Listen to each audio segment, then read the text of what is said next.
제3부 사람을 설득하는 효과적인 방법 1. 논쟁을 피하라. 제1차 세계대전이 끝난 직후의 어느 날 나는 런던에서 귀중한 교훈 한 가지를 얻게 되었다. 그 당시 나는 로드 스미스 경의 자문역을 맡고 있었는데 그는 세계대전 중 팔레스타인에서 혁혁한 공을 세운 오스트레일리아의 비행사로 전쟁이 끝난 뒤 30일 만에 지구를 반바퀴나 비행하여 전 세계를 놀라게 하였다. 이러한 비행은 최초의 시도로 큰 화제거리였다. 오스트레일리아 정부는 그에게 $50,000의 상금을 주었고 영국 여왕은 그에게 직접 자비를 수여하는 등 한동안 화제의 중심 인물로 떠올랐던 것이다. 어느 날 밤 그를 위한 만찬회에 나도 초대를 받았는데 한창 식사를 하던 중 내 오른쪽에 앉아있던 사람이 갑자기 이렇게 말했다. 인간이 아무리 많은 일을 벌여놔도 최종적인 결정은 신의 뜻에 이루어진다. 불쑥 한마디를 던진 그 사람은 성경에서 인용한 것이라고 하면서 나를 바라보았다. 그러나 그 인용문에 대해서는 나도 잘 알고 있었는데 그는 그 출처에 대해서 잘못 알고 있었다. 그래서 나는 나의 중요성과 우월감을 만족시키기 위해 그 자리에서 그의 잘못을 지적하고 말았다. 아니, 그것이 셰익스피어의 작품에 나오는 인용문이라고요? 절대로 그럴 리가 없소. 그것은 성경에서 인용한 것입니다. 그는 완고하게 단언하였다. 나의 왼쪽에는 오랜 친구인 프랭크 가몬드가 앉아 있었는데 그는 오랫동안 셰익스피어를 연구해왔다. 그래서 나는 그의 의견을 듣기로 했다. 우리 두 사람의 언쟁을 가만히 듣고 있던 가몬드는 식탁 밑으로 나를 툭 치면서 이렇게 말했다. 이봐, 자네가 잘못 알았네. 저 분 말씀이 옳아. 분명히 성서에 나온다고. 그렇게 하여 우리의 논쟁은 끝이 나버렸고 만찬회가 끝나고 돌아오는 길에 나는 프랭크에게 이렇게 말했다. 그 말이 셰익스피어의 작품에서 인용된 것이라는 사실을 자네도 잘 알고 있을 텐데? 물론 알고 말고 햄릿의 제5막 2장에 나오지. 이봐, 우리는 즐거운 만찬에 초대를 받은 거야. 그런데 왜 그런 잘못을 증명하고자 애쓰는 거지? 그것을 증명하면 그 누구에게 호감을 얻게 되나? 상대방의 체면도 생각해 줘야지. 게다가 그 사람이 자네에게 의견을 구한 것도 아니잖아. 그저 자신의 생각을 이야기한 것뿐인데 시시비비를 가려야 할 이유가 어디 있어. 논쟁을 하려거든 때와 장소를 가려서 해야지. 때와 장소를 가려서 논쟁을 해야 한다. 는 말을 했던 그 친구는 지금 이 세상에 없지만 나는 그때의 교훈을 가슴 깊이 새겨 언제나 인생의 가르침으로 삼고 있다. 나는 원래 토론하는 것을 무척 좋아했기 때문에 특히 이 교훈은 나에게 아주 적합한 것이었다. 어렸을 때 나는 형과 함께 은사후에 대해 지칠 때까지 논쟁을 벌인 일도 있다. 그리고 대학에 들어가서는 논리학과 변론을 공부했고 토론회에 참가하는 것을 즐겼다. 게다가 무엇이든 시시비비를 가리려 했기 때문에 증거를 눈앞에 들이대기까지는 좀처럼 물러설 줄을 몰랐다. 그 후 나는 뉴욕에서 토론과 변론술에 관한 강의를 하였고 지금 생각하면 부끄러운 일이지만 그 학문에 관한 책도 저술하려고 계획하기도 하였다. 그때부터 나는 수천 가지의 논쟁에 대해 귀를 기울이며 비판도 하였고 또한 직접 토론회에 참가하기도 하면서 그 결과를 관찰하였다. 그리고 그러한 활동을 통해 토론에서 이기는 최선의 방법은 단 한 가지밖에 없다는 결론을 얻게 되었다. 그것은 바로 논쟁을 피하는 것이다. 마치 징그러운 벌레나 가연재해를 피하듯 논쟁을 피하는 것이다. 어떤 논쟁이든 그 결과는 양쪽 모두가 옳다고 확신하는 것으로 끝나버린다. 따라서 어떤 논쟁이든 이기는 것은 불가능하다. 만약 논쟁에서 지게 되면 말 그대로 진 것이고 비록 논쟁에서 이겼다고 하더라도 진 것이나 다름없다. 예를 들어 당신이 상대방을 철저히 무너뜨리고 논쟁에서 이겼다고 하자. 그러면 당신은 물론 기분이 좋아질 것이다. 하지만 상대방은 어떻겠는가? 당신은 당신의 만족을 위해 상대방의 자존심을 여지없이 망가뜨리고 만 것이다. 따라서 상대방은 끝까지 자기가 옳다고 믿으면서 당신을 언제까지나 미워할지도 모른다. 억지로 설득당한다고 하여 순순히 상대의 의견에 수긍하는 것은 아니다. 어떤 생명보험 회사에서는 다음과 같은 문구를 판매 수칙으로 삼고 있다. 절대로 논쟁하지 말라. 세일즈맨의 목적은 판매에 있지 잘못을 따지는 데 있는 것이 아니다. 그리고 사람의 마음은 논쟁으로 바뀌지 않는다. 몇 년 전 카네기 연구소 강좌에 패트릭 J. 오헤어라는 아일랜드 사람이 참가하였다. 그는 정규 교육을 별로 받지 못했지만 토론하는 것을 무척 좋아했다. 한때 운전기사를 했던 그는 트럭 세일즈를 해보았지만 사업이 여의치 않자 나를 찾아왔던 것이다. 그와 몇 마디를 나눠본 나는 그가 고객과 언제나 논쟁을 벌이거나 상대방을 화나게 만드는 성격이라는 것을 금방 알아차릴 수 있었다. 그리고 실제로 그는 거래 상대방이 그의 트럭에 대해 험담이라도 하면 무섭게 화를 냈다고 했다. 또한 지금까지 패트릭은 논쟁을 할 때마다 이기는 쪽에 많이 서 있었다고 했다. 그는 나에게 이렇게 말했다. 상대방의 사무실을 걸어 나오면서 나는 늘 이제 내 말을 알아들었겠지요 라고 큰 소리 쳤지요. 하지만 나는 제품을 판매하지 못했습니다. 내가 패트릭을 위해 제일 먼저 해야 할 일은 말하는 법을 가르치는 것이 아니라 논쟁을 하지 않도록 훈련시키는 일이었다. 그리고 그는 현재 그가 다시는 회사에서 손꼽이는 세일즈맨으로 성장하였다. 그것이 어떻게 가능했을까? 그의 경험담을 한번 들어보자. 거래 상대방에게 물건을 팔러 갔을 때 상대방이 우리 회사의 제품을 헐뜯고 경쟁 회사의 제품을 칭찬할지라도 나는 절대로 화를 내지 않는다. 오히려 상대방의 의견에 맞장구를 치면서 경쟁 회사의 제품과 판매원을 칭찬한다. 그러면 상대방은 더 이상 아무 말도 하지 못하게 된다. 논쟁의 여지가 없기 때문이다. 이쪽에서 자신의 말에 동조하고 있는데 굳이 자신의 의견을 더욱더 강조하는 사람은 드문 것이다. 그렇게 상대방의 의견에 대해 충분히 동조를 하고 난 뒤에는 화제를 바꾸어 우리 회사의 제품에 대해 장점을 말하기 시작한다. 물론 예전 같으면 우리 회사 제품을 헐뜯는 것에 화가 치밀어 논쟁을 벌였을 것이다. 그렇게 논쟁이 거세지면 상대방은 더욱더 경쟁 회사의 제품을 옹호하게 될 것이고, 그러한 상황에서 내가 제품을 판매할 수 있었다면 오히려 그것이 더 이상한 일일지도 모른다. 그 당신의 내 모습을 생각하면 지금도 아찔하다. 너무 많은 시간을 논쟁으로 허비해버렸던 것이다. 이젠 말을 줄이려고 노력하며 살아간다. 왜냐하면 그것이 훨씬 더 이득이 되니까. 벤자민 프랭클린은 이렇게 말하고 있다. 당신이 논쟁을 벌이고 반박을 하게 되면 때로는 상대방을 이길 수도 있다. 하지만 그것은 헛된 승리에 지나지 않는다. 왜냐하면 상대방의 진심 어린 동조는 얻어낼 수 없기 때문이다. 깊이 생각해보라. 논쟁을 벌여 외형적으로 승리하는 것을 선택할 것인가? 아니면 상대방의 진심 어린 동조를 얻어내는 것을 선택할 것인가? 선택은 당신이 하는 것이다. 그리고 이 두 가지는 절대로 양립할 수 없다. 보스턴은 트랜스크립트지에 꽤 재미있는 시가 실린 적이 있는데 한번 음미해 볼만하다. 월리엄 제이의 넋이 이곳에 잠들어 있노라. 죽을 때까지 자기가 옳다고 고집하던 그였는데 그가 살아온 길은 100번이고 옳았도다. 그러나 그 역시 여기 이렇게 누워있구나.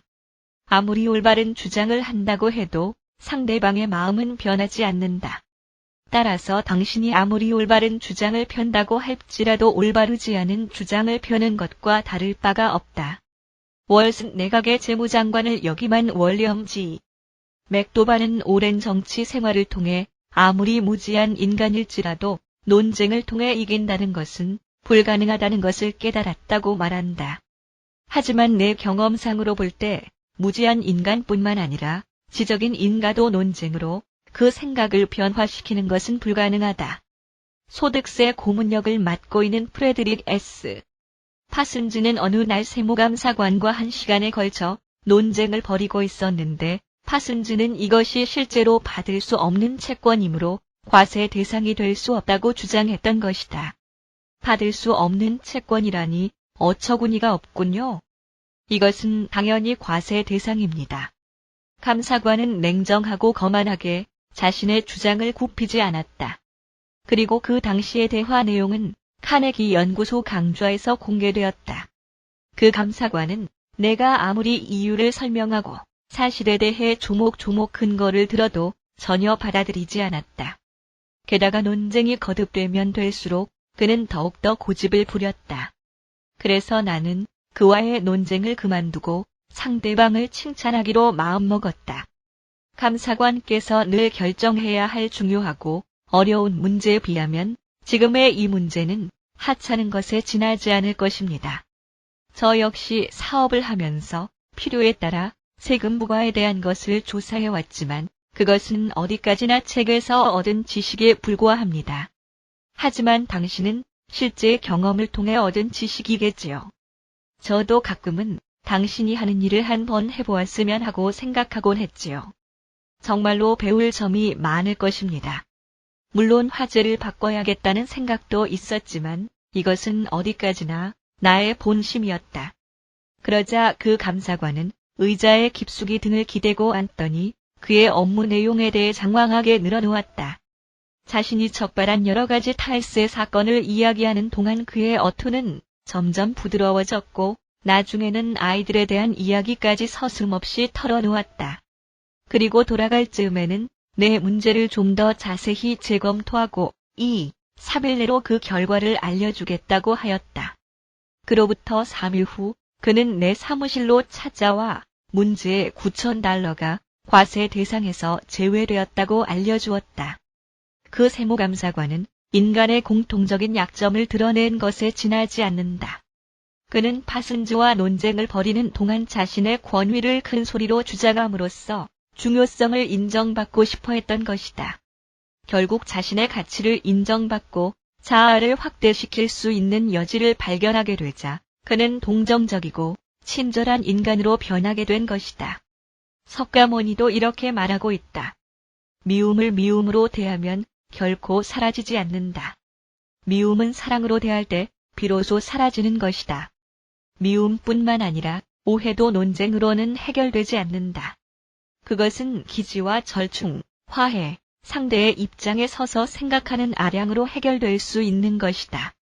언젠가 링컨은 동료들과 거센 논쟁을 일삼는 젊은 장교를 이렇게 꾸짖은 적이 있다. 자기 향상을 위해 노력하는 사람은 결코 사사로운 논쟁에 시간을 허비하지 않는 법일세. 자신의 의견이 반 정도의 타당성을 지니고 있다면 크게 양보하고 자신만만한 의견일지라도 조금은 양보하도록 하게. 골목에서 개를 만나면 자신의 권리를 주장하며 시시비비를 가리는 것보다 차라리 개에게 길을 양보하는 것이 낫지 않겠나. 비록 개를 죽인다고 할지라도 물린 상처가 쉽게 치유되는 것은 아니니까 말일세. 의견의 차이가 발생했을 때 논쟁을 피할 수 있는 방법에 대해 비츠 앤드 피시즈지에서는 여러 가지 방법을 제안하고 있다. 그 중에서 몇 가지를 알아보기로 하자. 의견의 불일치를 환영하라. 두 사람의 의견이 늘 일치한다면 두 사람 중 하나는 불필요한 인물이다. 본능적인 느낌을 믿지 말라. 자연적으로 발생하는 방어적인 태도는 최선이 아니라 최악이 될 수도 있다. 기분을 스스로 조절하라. 상대방의 실체를 파악하려면 스스로를 컨트롤해야 한다. 먼저 귀를 기울여라. 상대에게 말할 기회를 주고 그 말을 끝낼 때까지 말을 가로막지 말라. 솔직하라. 실수를 인정하고 실수에 대해 상대에게 사과를 하도록 하라. 상대의 의견을 심사숙고하여 받아들여라. 성급하게 생각하거나 판단하여 실수를 하지 않도록 조심하라. 상대가 옳을 수도 있다. 상대의 의견을 충분히 고려한다. 상대의 관심에 진심으로 감사하라. 상대방이 진심으로 당신에게 관심을 갖고 있다면 그것을 고맙게 받아들여라. 그런 사람은 친구가 될 수도 있다. 늘 스스로에게 질문을 던져라. 내가 과연 옳은가? 상대방이 옳은가? 상대방의 입장이나 주장에 내가 취할 만한 점은 없는가? 나의 태도가 과연 문제 해결에 도움이 되는가? 나의 반응으로 인해 상대방과의 관계는 어떻게 변화될까? 사람들은 나에 대해 어떤 평가를 내릴까? 나는 과연 이길 수 있을까? 이것이 나에게 하나의 기회가 될 수 있을까? 오페라 테너 가수인 얀 피어스는 50여 년에 가까운 결혼 생활에 대해 이렇게 말한 적이 있다. 아내와 나는 오래전에 가정의 평화를 위한 협정을 하나 맺었습니다. 그리고 아무리 화가 나더라도 반드시 이 조약은 지켜왔습니다.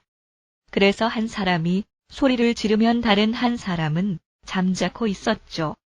왜냐하면 두 사람이 모두 소리를 지르게 되면 대화는 사라지고 오직 소란과 흥분, 증오만 남게 되니까요.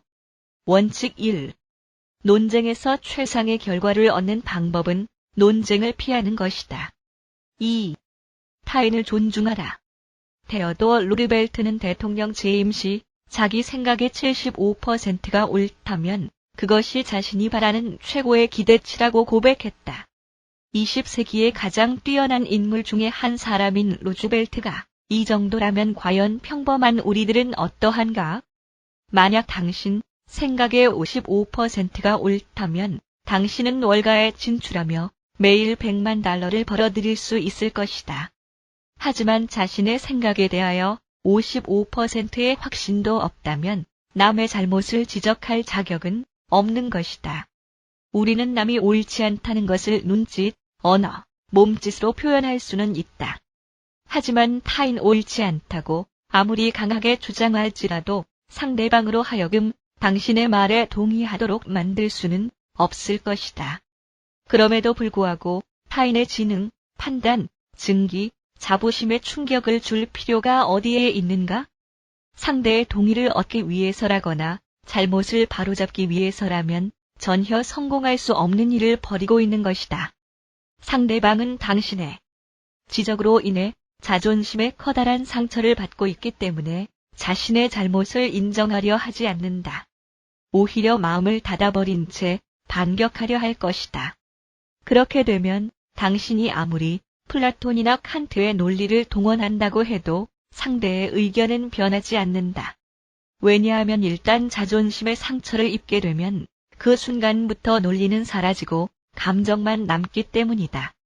가능하면 왜 그런지 그 이유를 설명하겠소. 라는 일의 말은 피해야 한다. 이러한 말은 나는 당신보다 잘났으니까 내가 당신의 생각을 고쳐주도록 하겠다. 라는 말로 들릴 수도 있기 때문이다. 이러한 말은 상대방의 반발심을 불러일으키기 때문에 상대방으로 하여금 전투 태세를 갖추도록 하는 것과 같다. 가장 최상의 조건 하에서도 타인의 마음을 바꾸는 것은 쉬운 일이 아니다. 그럼에도 불구하고 무엇 때문에 조건을 악화시키려 하는가? 왜 스스로를 불리하게 만드는가? 자기가 옳다고 생각하는 것을 무조건 상대에게 강요하려 해서는 안 된다. 타인을 설득하고 싶으면 상대가 알아차리지 못하도록 재치 있고 민첩하게 행동해야 하는 것이다. 알렉산더 포프의 다음 말은 이러한 사실을 간단명료하게 표현하고 있다. 사람을 가르칠 때는 가르치지 않는 듯하게 가르치고 상대가 모르는 것은 그가 잊었던 것을 다시 상기한 듯하라. 또한 갈릴레오는 300여 년 전 이러한 말을 하였다. 아무도 남을 가르칠 수 없다. 다만 스스로 깨닫도록 도와줄 수 있을 뿐이다. 비슷한 것으로 첼스터필드 경 영국의 정치가 은 그의 아들에게 이러한 교훈을 들려주었다. 가능하면 남보다 현명해져라. 하지만 그것을 남이 알도록 해서는 안 된다. 나는 내가 20년 전에 믿고 있던 일들을 지금은 거의 믿지 않고 있다. 아직까지 믿고 있는 것은 단 한 가지 구구단뿐이다. 하지만 아인슈타인의 책을 읽고 나서는 그마저도 의심하고 있다. 앞으로 20년이 더 지나면 내가 이 책에서 주장하고 있는 것도 믿지 않게 될지도 모른다. 결국 나는 이전과 달리 모든 일에 확신을 갖지 못하고 있는 것이다. 소크라테스는 아테네에서 제자들에게 이렇게 말했다. 내가 알고 있는 것은 오직 한 가지뿐이다. 그것은 내가 아무것도 모른다는 사실이다. 나는 내가 소크라테스보다 더 현명하다고 생각지 않기 때문에 타인의 잘못을 지적하는 따위의 일은 하지 않기로 결심하였다. 그리고 이러한 삶의 태도는 나에게 많은 도움이 되었다. 어떤 사람이 당신의 생각과 당신이 알고 있는 것에 대해 옳지 않다고 말할 때에는 아마 그럴지도 모릅니다. 사실 나는 그렇게 생각하지 않았는데 내가 틀렸을 수도 있습니다. 만약 내 생각이 옳지 못한 것이라면 고치고 싶습니다. 그러니 다시 한번 신중하게 생각해 봅시다. 라고 표현하는 것이 좋다. 내가 틀렸을 수도 있습니다. 고치고 싶습니다. 신중하게 생각해 봅시다. 라는 말에는 이상한 마력이 들어있기 때문에 이러한 말을 듣고 화를 내거나 반박하는 사람은 결코 없을 것이다. 게다가 이것은 지극히 과학적인 방법이다. 북극 탐험가로 유명한 과학자 스토퍼스는 1년 동안이나 물과 물고기만으로 생활을 하며 어떤 실험을 했는데 나는 그에게 무엇을 증명하려 했는지 물어보았다. 과학자는 아무것도 증명하려 하지 않습니다. 다만 사실을 발견하려 할 뿐입니다. 우리들도 사물이나 상황에 대해 보다 과학적으로 생각하는 것은 어떨까? 카네기 연구소 강좌에 참석한 사람 가운데 고객 관리를 위해 이 방법을 사용한 사람이 있었다. 그는 크라이슬러 자동차 영업 담당을 맡고 있는 해롤드 랭케이다.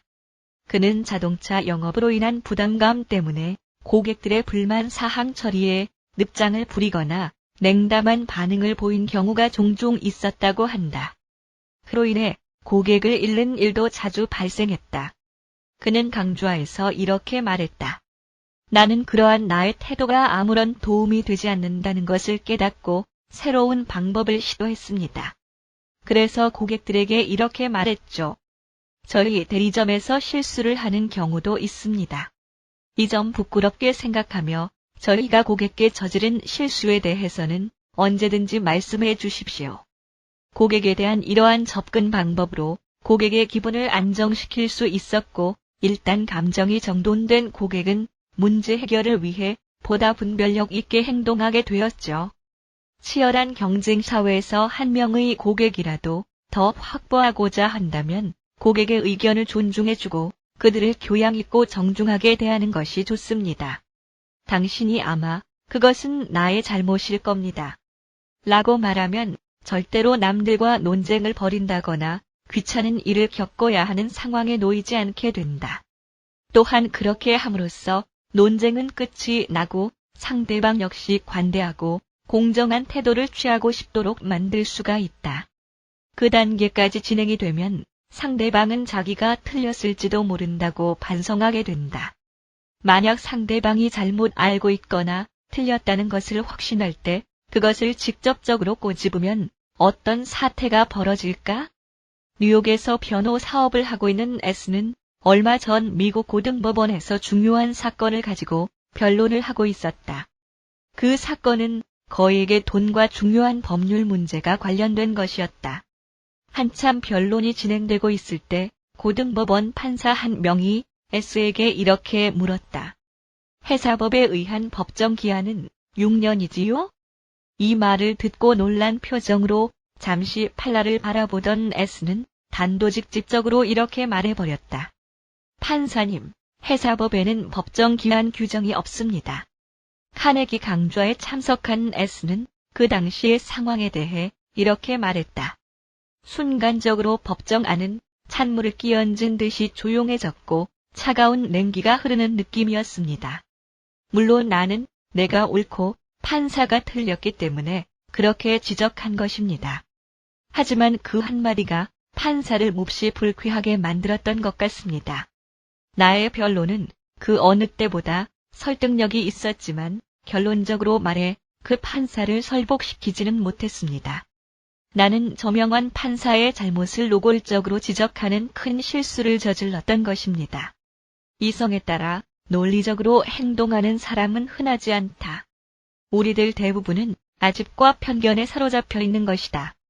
이에 따라 많은 사람들이 선입관, 질투, 회의, 두려움, 시기, 불만, 자만 등으로 인해 병들어가고 있다. 그러면서도 좀처럼 자신의 종교나 헤어스타일, 사상, 좋아하는 스타에 대한 사고를 바꾸려 하지 않는다. 만약 다른 사람의 잘못을 지적하고 싶어진다면 다음의 글을 읽어보도록 하라. 이것은 제임스 하베일 로빈슨 교수의 저서 정신의 발달 과정에서 발췌한 것이다. 우리는 아무런 생각 없이 또한 별다른 저항 없이 자신의 사고 방식을 쉽게 바꾸기도 한다. 하지만 타인으로부터 옳지 않다는 말을 듣거나 노골적인 지적을 당했을 경우에는 화를 내고 아집을 부린다. 또한 우리는 사소한 동기로 여러 가지 신념을 갖는다. 하지만 그 신념에 대해 누군가가 정당한 근거를 대며 바꾸도록 강요하면 가치 부여와 상관없이 고집스럽게 고수하려 한다. 이때 우리가 중요시하는 것은 신념 그 자체가 아니라 위기에 처한 자존심이다. 나라고 하는 말은 매우 단순해 보이지만 사실 우리의 삶 속에서 가장 중요한 말이며 이 말을 적절히 사용하는 것이 지혜로움의 첫 출발이다. 나의 집, 나의 부모, 나의 조국, 나의 신, 나의 강아지, 나의 식사 이 모든 나라는 말에는 강한 의미가 담겨져 있다. 우리는 자신이 소유하고 있는 것 예를 들면 자동차나 집, 시계 등에 대해 비난받을 때 뿐만 아니라 천문, 지리, 역사, 의학 따위의 지식에 대해 욕을 먹어도 한결같이 격분하게 된다. 그것은 우리가 진실이라고 습관적으로 믿어오던 것을 언제까지나 믿고 싶어 하기 때문이다. 따라서 누군가 이러한 신념의 의문을 표시하면 온갖 방법을 다 동원해서라도 그 신념을 방어하기 위해 애쓴다. 결국 우리의 논쟁은 대부분 자신의 신념을 고집하기 위해 그럴듯한 근거를 찾으려는 노력에 지나지 않는다. 저명한 심리학자인 칼 로저스는 그의 저서 인간이 되는 길에서 이렇게 표현하고 있다. 나는 지금까지 다른 사람을 이해한다는 것은 매우 소중한 일이라고 생각해왔다. 이런 말을 이상하게 생각하는 사람이 있을지도 모르지만 나는 늘 타인을 이해하려는 노력이 반드시 필요하다고 생각하고 있는 것이다. 우리가 다른 사람의 말을 듣고 나서 가장 먼저 보이는 반응은 그것을 이해하려는 것이 아니라 평가나 판단을 내리려는 태도이다. 즉, 우리는 즉석에서 옳다, 옳지 않다, 이치에 맞지 않는다, 매끄럽지 못해 어리석다라는 식으로 단정을 내리는 것이다. 우리 스스로 상대방의 말을 정확히 이해하고 노력하는 경우는 거의 없다. 언젠가 나는 집안의 커튼을 달기 위해 인테리어 가게 커튼을 주문한 적이 있는데 일이 끝난 뒤 청구서를 받아본 나는 기겁을 하고 말았다. 그 비용이 너무 비쌌던 것이다. 그리고 며칠 후 어떤 부인이 우리 집에 놀러와서 그 커튼을 보게 되었다. 그녀에게 커튼 값을 말해 주었더니 마치 조소하는 듯한 어조로 이렇게 말했다. 정말 터무니없는 가격이군요. 아무래도 바가지를 쓰신 것 같네요. 물론 그녀의 말이 틀린 것은 아니다. 나 역시 청구서를 받았을 때는 기겁을 하고 말았으니까. 하지만 자신의 어리석음을 폭로당할 때 주아라고 맞장구 치는 사람은 없다.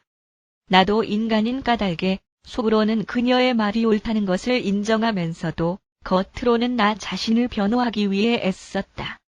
싼 게 비지떡이라느니 비싼 것은 다 그 값을 한다느니 하면서 기죽지 않으려 노력했던 것이다.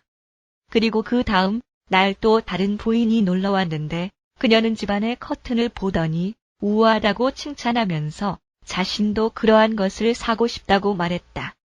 그 부인이 그렇게 칭찬을 늘어놓자 나는 어제와 완전히 다른 태도를 취하고 말았다. 물건이 좋긴 하지만 값이 너무 비싼 것이 흠입니다. 저는 지금 미리 값을 알아보지 않고 주문한 것을 후회하고 있답니다. 사실 자신의 잘못을 솔직히 시인하는 사람도 많이 있다. 또한 상대방으로부터 잘못을 지적받았더라도 그 태도가 부드럽고 친절하면 자신의 잘못을 깨끗이 인정하고 자신의 솔직함과 넓은 아량의 긍지를 느끼기도 한다. 하지만 상대가 강제로 설득하려 한다거나 자꾸 우겨대면 반발심이 생기가 마련이다. 남북 전쟁 당시 미국에서 가장 유명한 편집인으로 호레이스 그릴리라는 사람이 있었다. 그는 링컨의 정책에 강력하게 반대를 했는데 자기 주장을 관철시키기 위해 조소와 반박, 비난하는 기사를 써서 링컨의 의견을 바꾸도록 몇 년간이나 노력하였다. 심지어 링컨이 부스와 흉탄에 쓰러지던 날에도 그의 혹독하고 신랄한 인신 공격은 그치지 않았다. 그렇다고 이러한 조소나 비난이 링컨을 굴복시킬 수 있었을까? 절대로 아니다. 조소나 비난으로 타인의 생각을 바꿀 수는 없다. 당신이 만약 사람 다루는 법과 스스로를 조절하여 인격을 연마하는 법을 배우고 싶다면 벤자민 프랭클린의 자서전을 읽어보도록 하라. 프랭클린은 그 책을 통해 논쟁을 좋아하던 자신의 나쁜 버릇을 어떻게 극복하고 미국 역사상 가장 유능하고 온화하며 사교적인 사람으로 변할 수 있었는지를 자세히 알려주고 있다. 벤자민 프랭클린이 혈기왕성하던 청년 시절의 어느 날 퀘이커 교도였던 그의 친구가 그를 한쪽 구석으로 데리고 가더니 가슴을 찌르는 듯한 진리를 들려주며 그를 자극한 적이 있었다. 벤, 자네에게는 이제 어떤 희망도 없네. 서로의 의견이 다르다는 이유만으로 마치 싸움을 걸듯이 반박을 하면 자네의 의견을 듣고자 하는 사람이 어디 있겠나. 심지어 자네가 옆에 없었으면 좋겠다고 생각하는 친구도 있더군. 자네는 스스로 모든 것을 알고 있다고 생각하는지 모르지만 바로 그 점 때문에 자네에게 말을 걸고자 하는 사람이 없는 것일세. 다들 자네와 대화를 나누면 불쾌하고 힘만 든다고 하네. 만약 이 상태가 지속된다면 자네의 지식은 지금 이상으로 발전할 가능성이 없네. 지금의 그 보잘것없는 지식 이상으로 더 받아들이지 못한다는 말일세. 벤자민 프랭클린의 훌륭한 점은 이렇듯 날카로운 비난을 순순히 받아들이는 태도에 있다. 그는 친구의 이 말이 사실이라는 것을 인정했으며 또한 자신이 실패와 불행으로 빠져드는 행동을 하고 있다는 것을 자각할 수 있을 만큼 위대한 사람이었던 것이다. 그때부터 그는 오만하고 편협된 자세를 버리고 새롭게 태어난 듯 생활 태도를 바꾸기 시작했다. 그 당시의 자신에 대해 벤자민 프랭클린은 이렇게 말하고 있다. 나는 다른 사람의 의견에 대해 직접적으로 반발하는 것과 나의 의견을 고집하는 태도를 버리기로 하였다. 또한 확실히나 틀림없이처럼 단정적인 말은 일체 사용하지 않고 그 대신 저는 이렇게 생각합니다만 내 짐작으로는 이럴 것 같은데 라는 식의 말을 하기로 하였다. 그리고 어떤 사람의 의견이 내 생각과 다를지라도 즉각적으로 반대를 하거나 잘못을 지적하지 않았다. 대신 그것이 옳은 경우도 있지만 이 문제는 다소 사정이 다른 것 같습니다. 라는 식으로 겸손하게 나의 의견을 말했다. 나는 이러한 태도 변화가 나에게 무척 이롭다는 것을 금방 깨닫게 되었고 나의 잘못을 인정하거나 의견을 조심스럽게 말하면 상대방을 설득하기가 훨씬 더 쉬웠다. 이러한 방법을 통해 나는 나의 잘못을 인정하는 것이 그리 어렵지 않게 되었고 또한 상대방의 잘못도 보다 더 쉽게 수긍하도록 만들었다. 물론 처음에는 나의 기본적인 성격을 억누르는 것이 무척 고통스러웠지만 얼마 지나지 않아 습관화되었고 지난 50여 년 동안 내 입에서 독선적인 표현이 흘러가는 것을 들은 사람은 아무도 없을 것이다. 그 결과 별로 말재주도 없고 단어를 선택하는데 망설이기도 하며 말의 내용을 제대로 수정할 줄 모르는데도 불구하고 내가 새 제도나 개혁을 제안했을 때 많은 사람들의 적극적인 지지를 얻을 수 있었다. 이것은 바로 내가 갈고 닦은 게 이의 천성 덕분이다. 그러면 프랭클린의 이러한 방법은 사업적인 면에서 어떻게 적용될 수 있을까? 두 가지 사례를 살펴보자. 뉴욕의 리버티 거리에서 석유 산업에 필요한 특수 장치를 판매하는 F.J. 마우니는 어느 날 롱아일랜드의 한 고객으로부터 주문을 받았다. 그리고 곧바로 고객의 요구에 따라 설계도가 만들어졌고 고객의 승인을 받은 다음 그 장치의 제작에 들어갔다. 그런데 그 과정에서 뜻밖의 문제가 발생하고 말았다. 제작을 의뢰한 고객이 자신의 친구에게 그 설계도를 보여주었더니 그 설계도대로 제작을 하면 중대한 결함이 발생하게 될 것이라고 말했다는 것이다. 그리하여 그 고객은 친구의 말만 믿고 그 장치가 너무 넓다거나 혹은 짧다는 등 온갖 불평을 늘어놓기 시작하였다. 그리고 결국에는 이미 제작 중인 그 장치를 받아들일 수 없다고 선언해버렸다. 마오니는 그때의 일을 이렇게 말하고 있다. 나는 우선 설계도를 재검토하여 이상이 있는지 없는지를 다시 한 번 꼼꼼히 살펴보았습니다. 그리고 나서 나의 제품에 대한 확신을 갖게 되었죠. 그것을 주문한 고객이나 고객의 친구들이 하는 이야기는 전혀 엉뚱한 것이었습니다. 하지만 그 사실을 노골적으로 표현하면 일이 완전히 끝장날 것이라는 생각이 들었죠. 나는 그를 만나기 위해 롱아일랜드로 찾아갔습니다.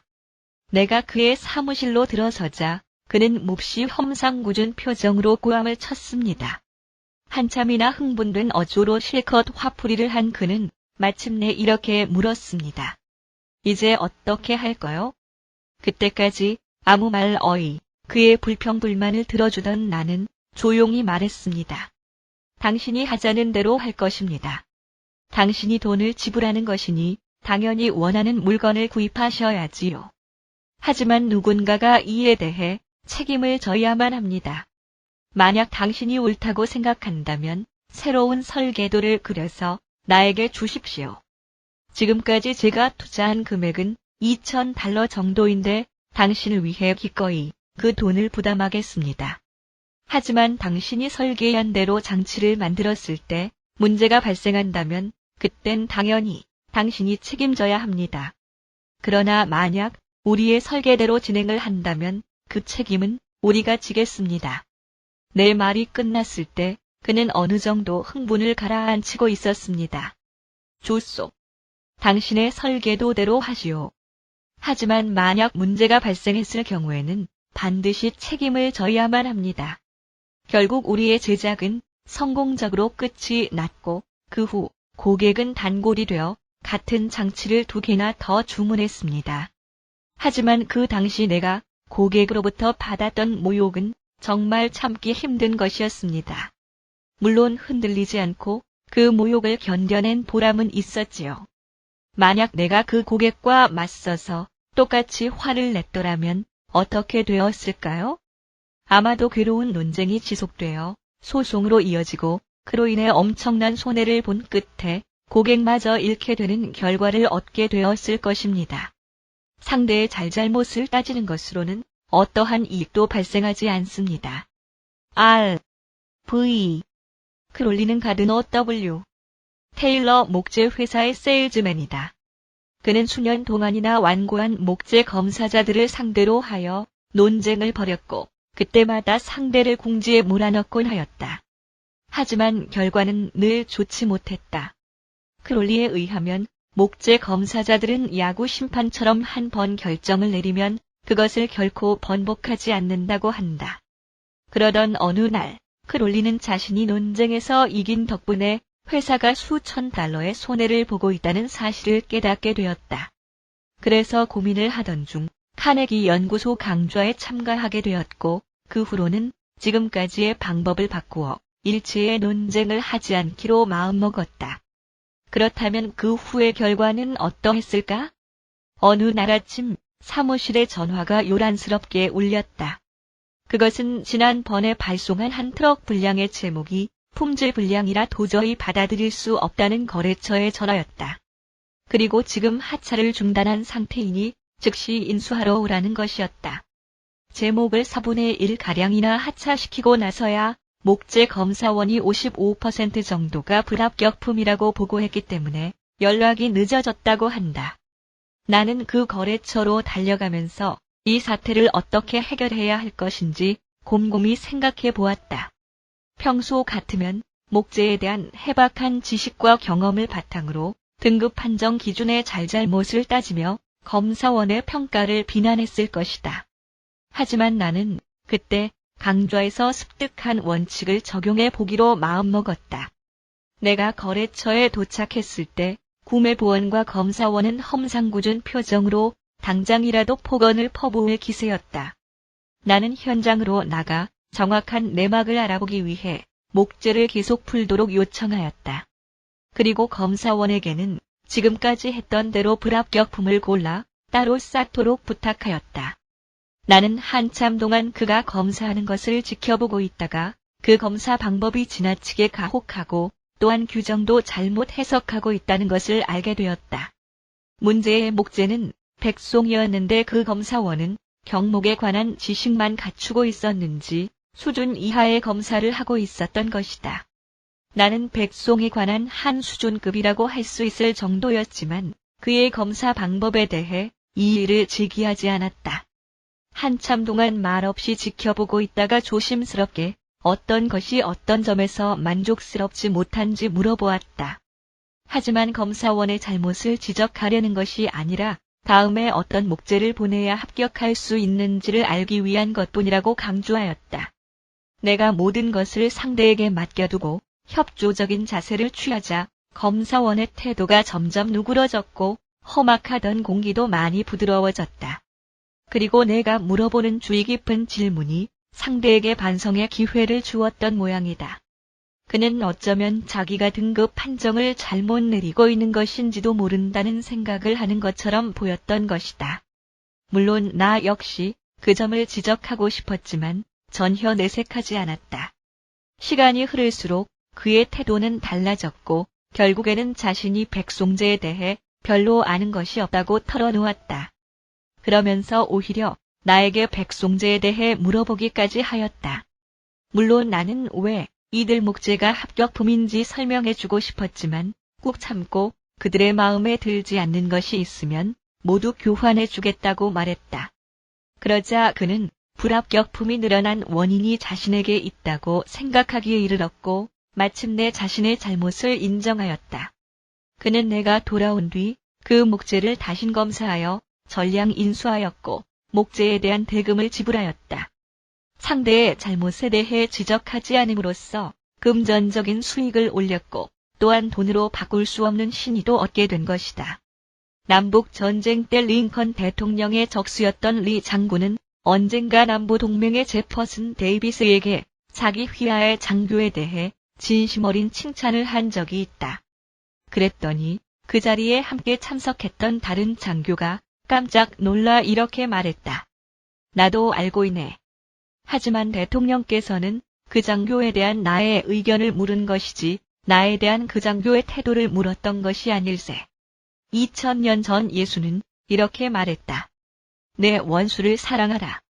그리고 예수가 탄생하기 2200년 전에 이집트의 아토이 대왕은 아들에게 이러한 충고를 했다.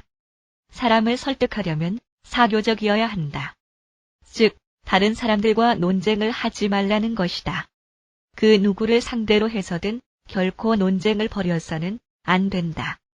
그리고 타인의 잘못을 노골적으로 지적하여 타인으로 하여금 자존심의 상처를 입도록 하지 말고 적절한 사교수를 발휘하여 논쟁하지 않고 상대를 설득할 수 있는 방법을 찾아보아야 한다. 원칙 2. 상대방의 의견을 존중하라. 결코 당신이 틀렸소. 라고 말하지 말라. 3. 자신의 잘못을 인정하라. 나는 뉴욕의 중심가에 살고 있는데 집에서 멀지 않은 거리에 포레스트 공원이라는 수목지대가 있다.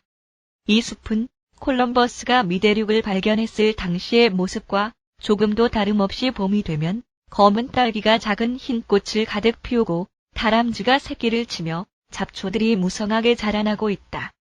가끔 나는 보스턴산 불독 렉스와 함께 이 공원을 산책하곤 하는데 렉스는 사람을 잘 따르고 물지 않기 때문에 개주를 채우거나 입마개를 하지 않았다. 그러던 어느 날 공원을 산책하다가 경찰과 마주치게 되었다. 그런데 이 경찰은 자신의 권위를 과시하고 싶어 안달이 났던 듯 보자마자 대뜸 소리부터 질러댔다.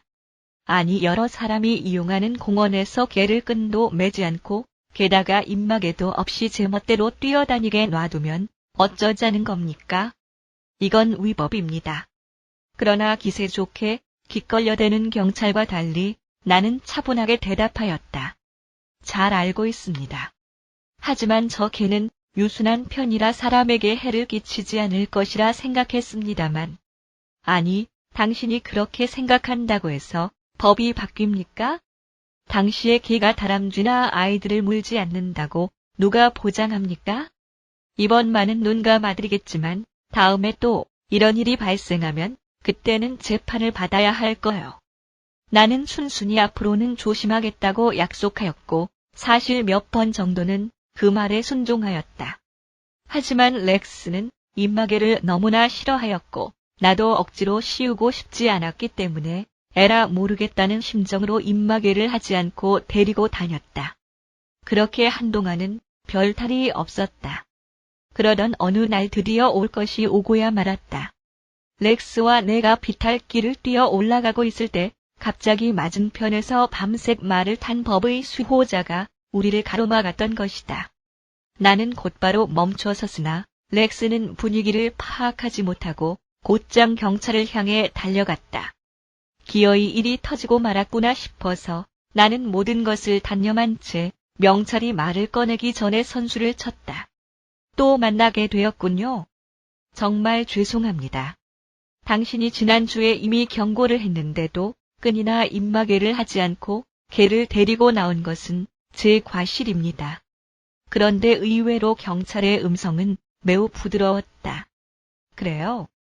그러나 주위에 아무도 없을 때는 저렇게 작은 개 정도는 풀어주고 싶은 것이 인정이겠지요.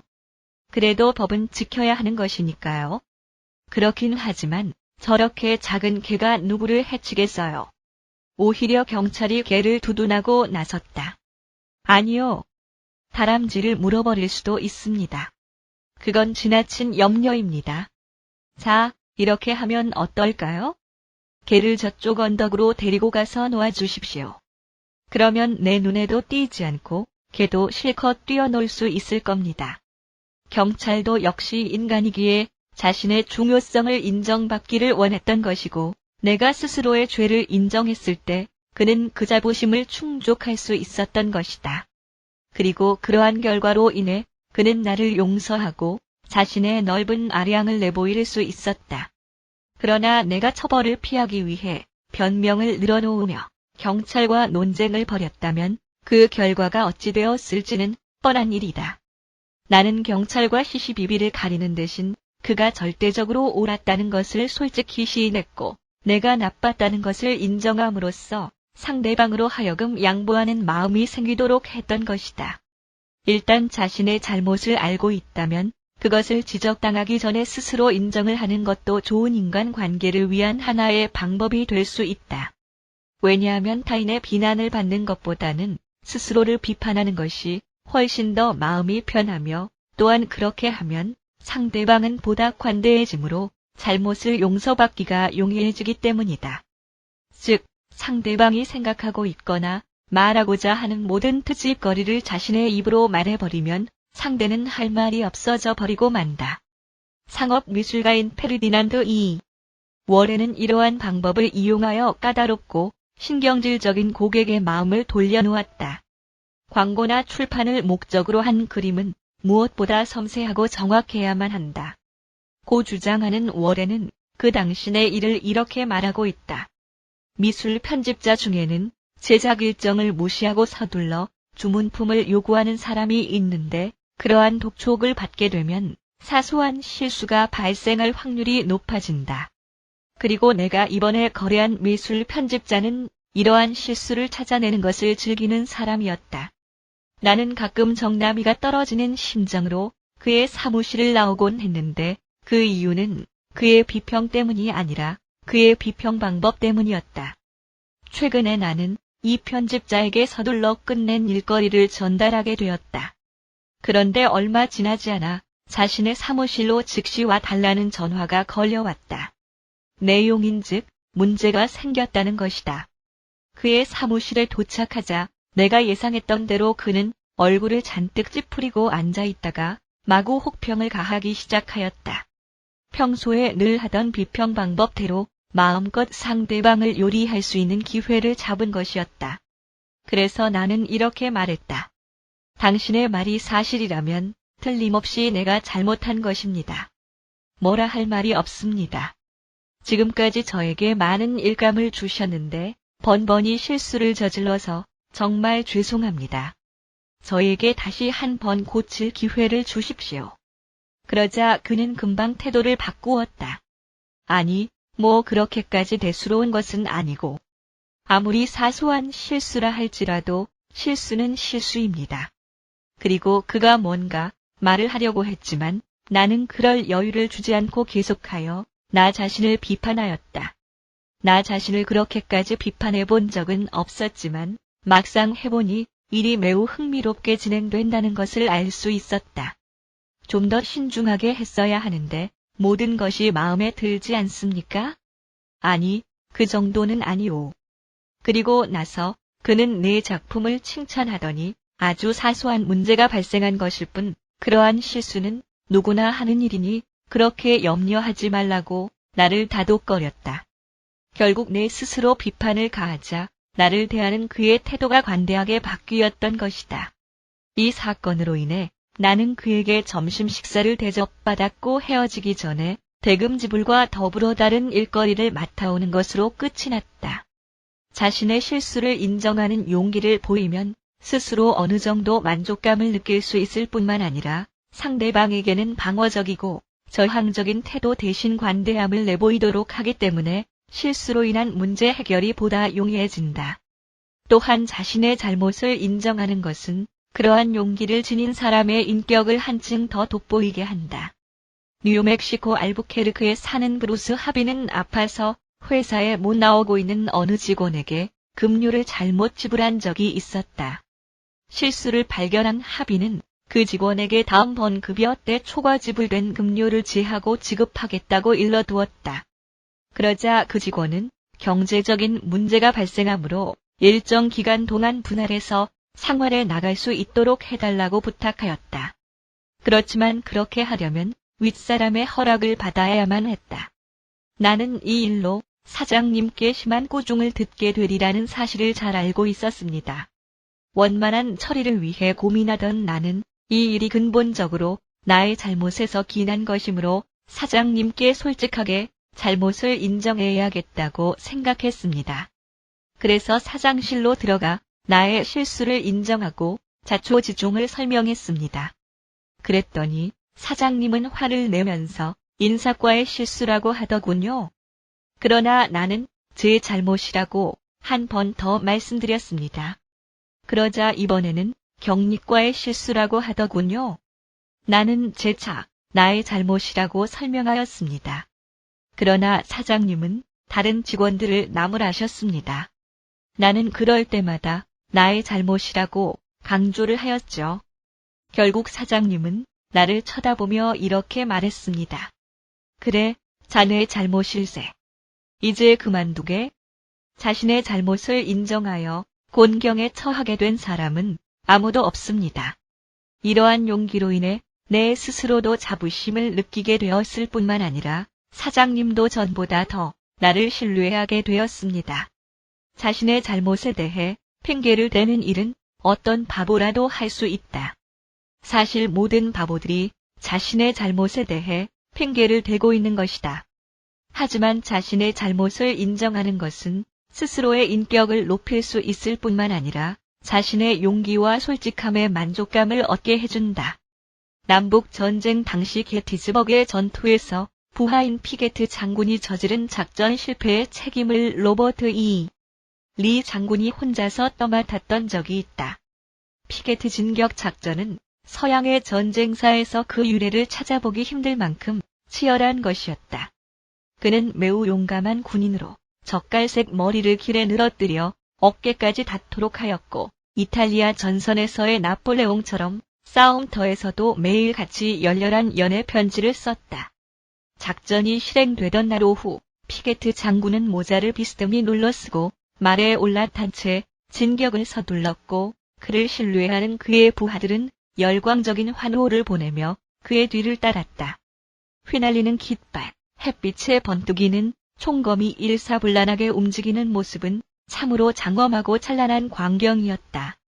그러나 이들 부대가 산과 계곡을 넘어 세미트리 르치 공동묘지에 도달했을 때 잡가지 돌담 뒤에서 연방군의 보병 부대가 튀어나와 무방비 상태에 있던 피게트 부대에 일제히 사격을 가하기 시작했다.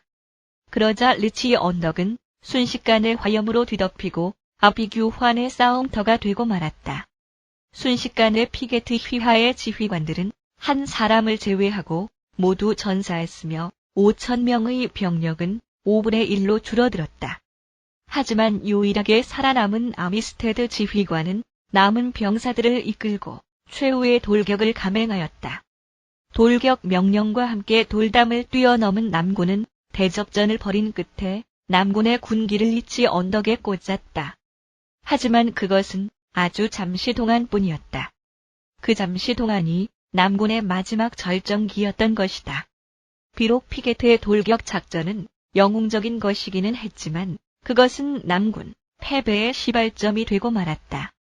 충격을 받아 비탄에 잠긴 리 장군은 남부연맹 대통령인 제퍼슨 데이비스에게 사직서를 제출하였다. 만약 리 장군이 피게트 부대의 작전 실패의 책임을 다른 사람에게 돌리려고 마음먹었다면 그는 얼마든지 빙계거리를 찾아낼 수 있었을지도 모른다. 휘하의 지휘관들 중 몇 명은 그의 명령을 어겼고 또한 보병 공격을 지원해야 했던 기병대는 늦게 도착하였던 것이다. 하지만 리 장군은 다른 사람에게 자신의 책임을 전가하기에는 너무나 인품이 훌륭한 인물이었다. 피게트가 패배한 병사들을 추슬러 후퇴해왔을 때 리 장군은 몸소 말을 타고 나가 그들을 맞이하며 엄숙한 목소리로 이렇게 말했다. 모든 잘못은 나에게 있다. 이 전쟁에서 패한 책임은 오직 나 한 사람에게 있는 것이다. 역사적으로 볼 때 자신의 잘못을 인정할 수 있는 용기와 인격을 갖춘 인물은 과연 몇이나 있었을까? 엘버트 휴버드는 미국 국민을 열광하게 만든 독창적인 작가로 그의 자극적인 문장은 간혹 거센 반발을 불러일으키기도 하였다. 하지만 그는 사람을 잘 다룰 줄 알았기 때문에 자신을 적대시하던 사람을 자기 편으로 만들어 친구가 되기도 하였다. 예를 들어 격분한 독자가 그의 글에 대해 동의할 수 없다는 거센 항의의 글을 보내올 경우 그는 이렇게 답장을 보냈다. 우리 직접 만나서 그 문제에 대해 이야기해 봅시다. 나 자신도 그 글에 전적으로 동의하는 것은 아닙니다. 사실 제가 어제 감동적으로 썼던 글이라고 해서 오늘도 감동을 느끼는 것은 아닙니다. 그 문제에 대해 당신이 생각하는 의견을 듣고 싶습니다. 이 근방에 오실 일이 있다면 꼭 저희 집에 들러주시기 바랍니다. 우리 한번 마음껏 이야기해 봅시다. 이런 식으로 자기 자신을 낮추게 되면 대부분의 사람들은 대응할 의욕을 잃고 만다. 자신의 생각이 옳을 경우에는 부드럽고 재치 있게 상대방을 설득하고 자신의 생각이 잘못되었을 경우에는 그 자리에서 진심으로 잘못을 인정하도록 하라. 그러면 뜻밖의 효과를 얻을 수 있을 뿐만 아니라 이런저런 핑계를 대느라고 고통을 겪는 것보다 훨씬 낫다. 잘못을 시인하게 되면 오히려 가슴의 앙금이 사라져 후련함마저 느낄 수 있는 것이다. 논쟁을 통해 얻는 것은 없지만 양보는 기대 이상의 것을 얻게 해준다. 는 속담을 상기하라. 결국은 지는 것이 이기는 것이다. 원칙 3. 잘못을 저질렀다면 즉시 분명하게 그것을 인정하라. 4. 우호적인 태도의 효용성. 몹시 화가 났을 때 상대방에게 실컷 퍼붓고 나면 가슴 속이 후련해진다. 하지만 욕을 먹은 상대방은 기분이 어떠할까? 호되게 당하고 나서도 기분 좋게 이쪽이 원하는 대로 움직여줄까? 이에 대해 우드로 윌슨 대통령은 이렇게 말하고 있다. 만약 당신이 우격다짐으로 대한다면 상대방도 역시 우격다짐으로 나오게 된다. 하지만 당신이 만약 서로 잘 의논하여 문제를 규명해가면서 타협적으로 해보자고 부드럽게 대하면 서로의 의견 차이는 인내와 솔직성과 선의로서 쉽게 해결할 수 있음을 알게 된다. 윌슨의 이 말을 누구보다 잘 이해하는 사람은 존 D. 록펠러 2세였다. 1915년 당시 록펠러는 콜로라도 주의 사람들로부터 몹시 미움을 받고 있었다. 미국 산업계 사상 전례 없는 파업 사태가 2년에 걸쳐 콜로라도주를 뒤흔들었고 임금 인상을 요구하던 록펠러 회사의 종업원들은 극도로 신경이 날카로워져 있었던 것이다. 이에 따라 회사의 건물이 파괴되고 군대까지 출동하였으며 결국에는 유혈 사태가 빚어지고 말았다.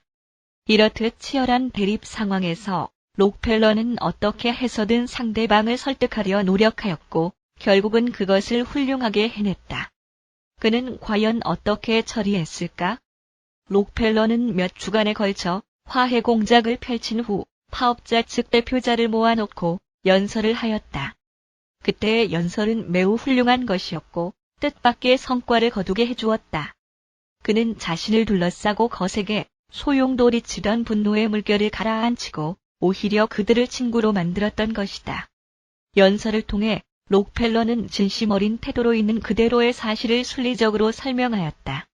그러자 강경하게 대치하던 종업원들은 임금 인상에 대해 아무 말도 하지 못하고 각자의 일자리로 되돌아갔다. 그때의 연설 가운데 서두 부분만 살펴보기로 하자. 그리고 그것이 얼마나 우호적이었는지 음미해보라. 록펠러는 조금 전까지만 해도 자신을 목 졸라 죽여도 시원치 않다고 생각할 정도의 적의에 가득 차 있던 사람들을 상대로 하여 매우 부드러운 목소리로 성실하게 연설을 시작하였다. 어느 자선단체의 모금을 위해 연설을 한다고 해도 이보다 더 정중하지는 않을 것이다. 오늘은 제 생애에 있어서 특별히 기념할 만한 날입니다.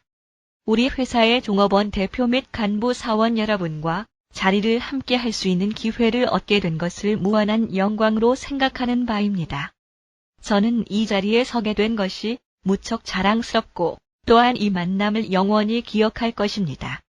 만약 이 모임이 2주 전에 있었다면 저는 소수의 몇몇 사람을 제외하고는 대부분 낯선 사람 앞에 서 있어야 했을 것입니다. 하지만 저는 지난 2주 동안 남부의 탄광촌을 빠짐없이 방문하여 마침 부재 중이던 사람을 제외하고는 거의 모든 대표들과 개별적으로 이야기를 나누었고 또한 여러분 가정을 방문하여 가족들도 만났습니다. 그래서 우리는 지금 낯선 사람으로서가 아니라 친구로서 만나게 된 것입니다. 이러한 우정을 바탕으로 하여 저는 지금 우리의 공통된 이해관계에 대해 여러분과 더불어 의논하고자 합니다. 이 자리는 회사의 간부 사원들과 종업원 대표 여러분께서 마련한 것으로 알고 있습니다. 그리고 간부 사원도 아니고 종업원 대표도 아닌 제가 이 자리에 나올 수 있었던 것은 오직 여러분의 호의 덕분입니다. 물론 저는 간부 사원도 종업원도 아니지만 주주와 중역의 대표자라는 의미에서 볼 때 여러분과 밀접한 관계를 지니고 있다고 생각합니다. 이것은 바로 적을 친구로 만드는 훌륭한 방법의 표본이라고 할 수 있다. 만약 록펠러가 종업원들과 토론을 벌이고 시시비비를 가려 잘못이 노동자 측에 있다고 몰아붙이거나 거세게 반발했다면 어떻게 되었을까? 그야말로 불난 집에 기름을 부어주는 꼴이 되어버렸을 것이다. 상대방의 마음이 반항과 증오에 가득 차 있을 경우에는 아무리 이론적으로 그리고 이성적으로 설득하려 해도 받아들여지지 않는 법이다.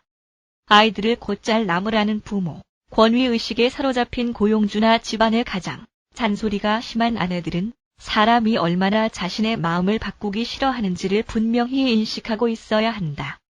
사람들은 억지로 자신의 의견에 복종하도록 할 수는 없다.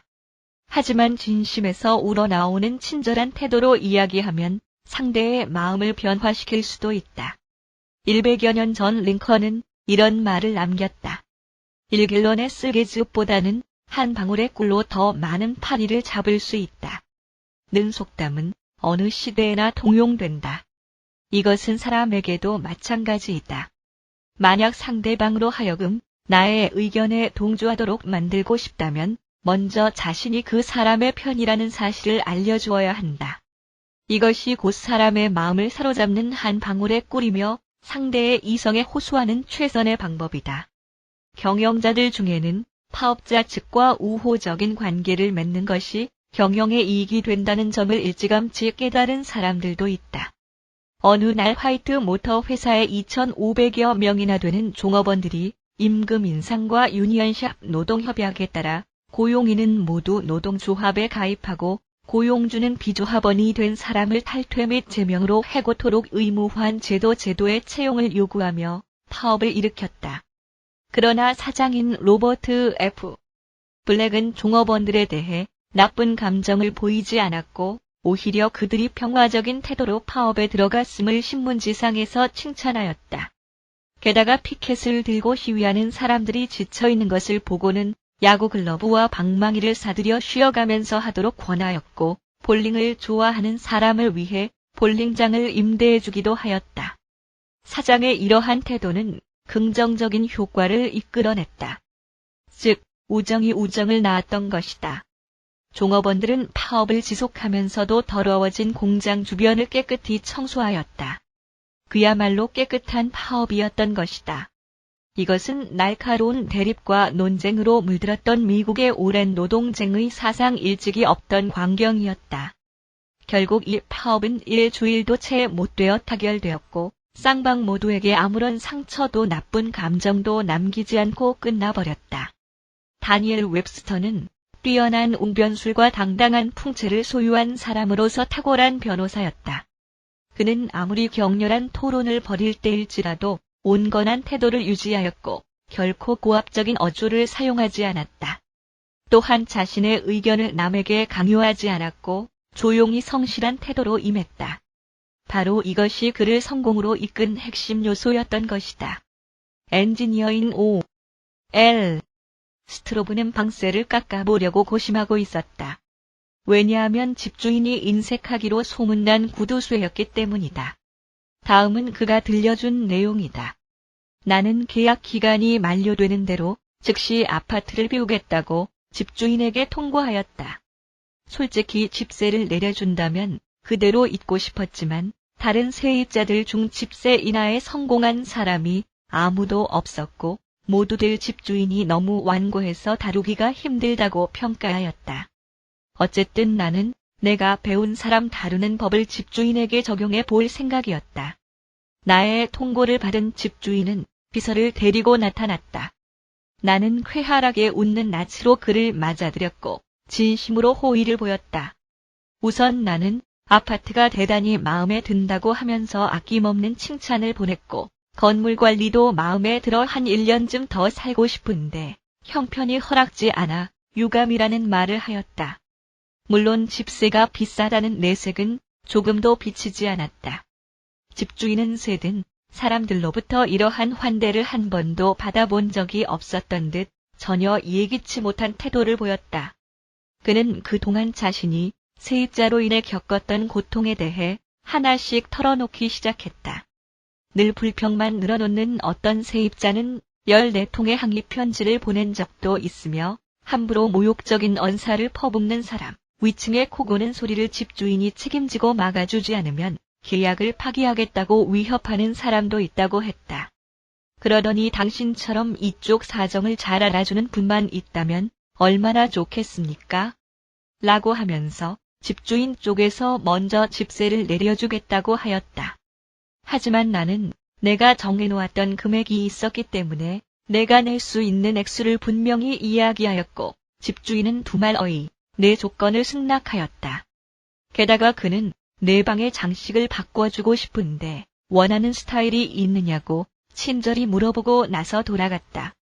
만약 내가 다른 세입자들처럼 단도직입적으로 집세를 내려달라고 했더라면 나 역시 그들처럼 실패했을 것이다. 우호적이고 진심 어린 나의 태도가 성공을 가져다 준 것이다. 롱아일랜드의 가든시티에 살고 있는 드로 시대의 부인은 어느 날 간단한 오찬회를 개최하게 되었다. 그녀는 자신이 가장 존경하거나 아끼는 사람만을 초대했기 때문에 각별히 신경을 썼고 에밀이라는 인류 요리사에게 모든 것을 맡겼다.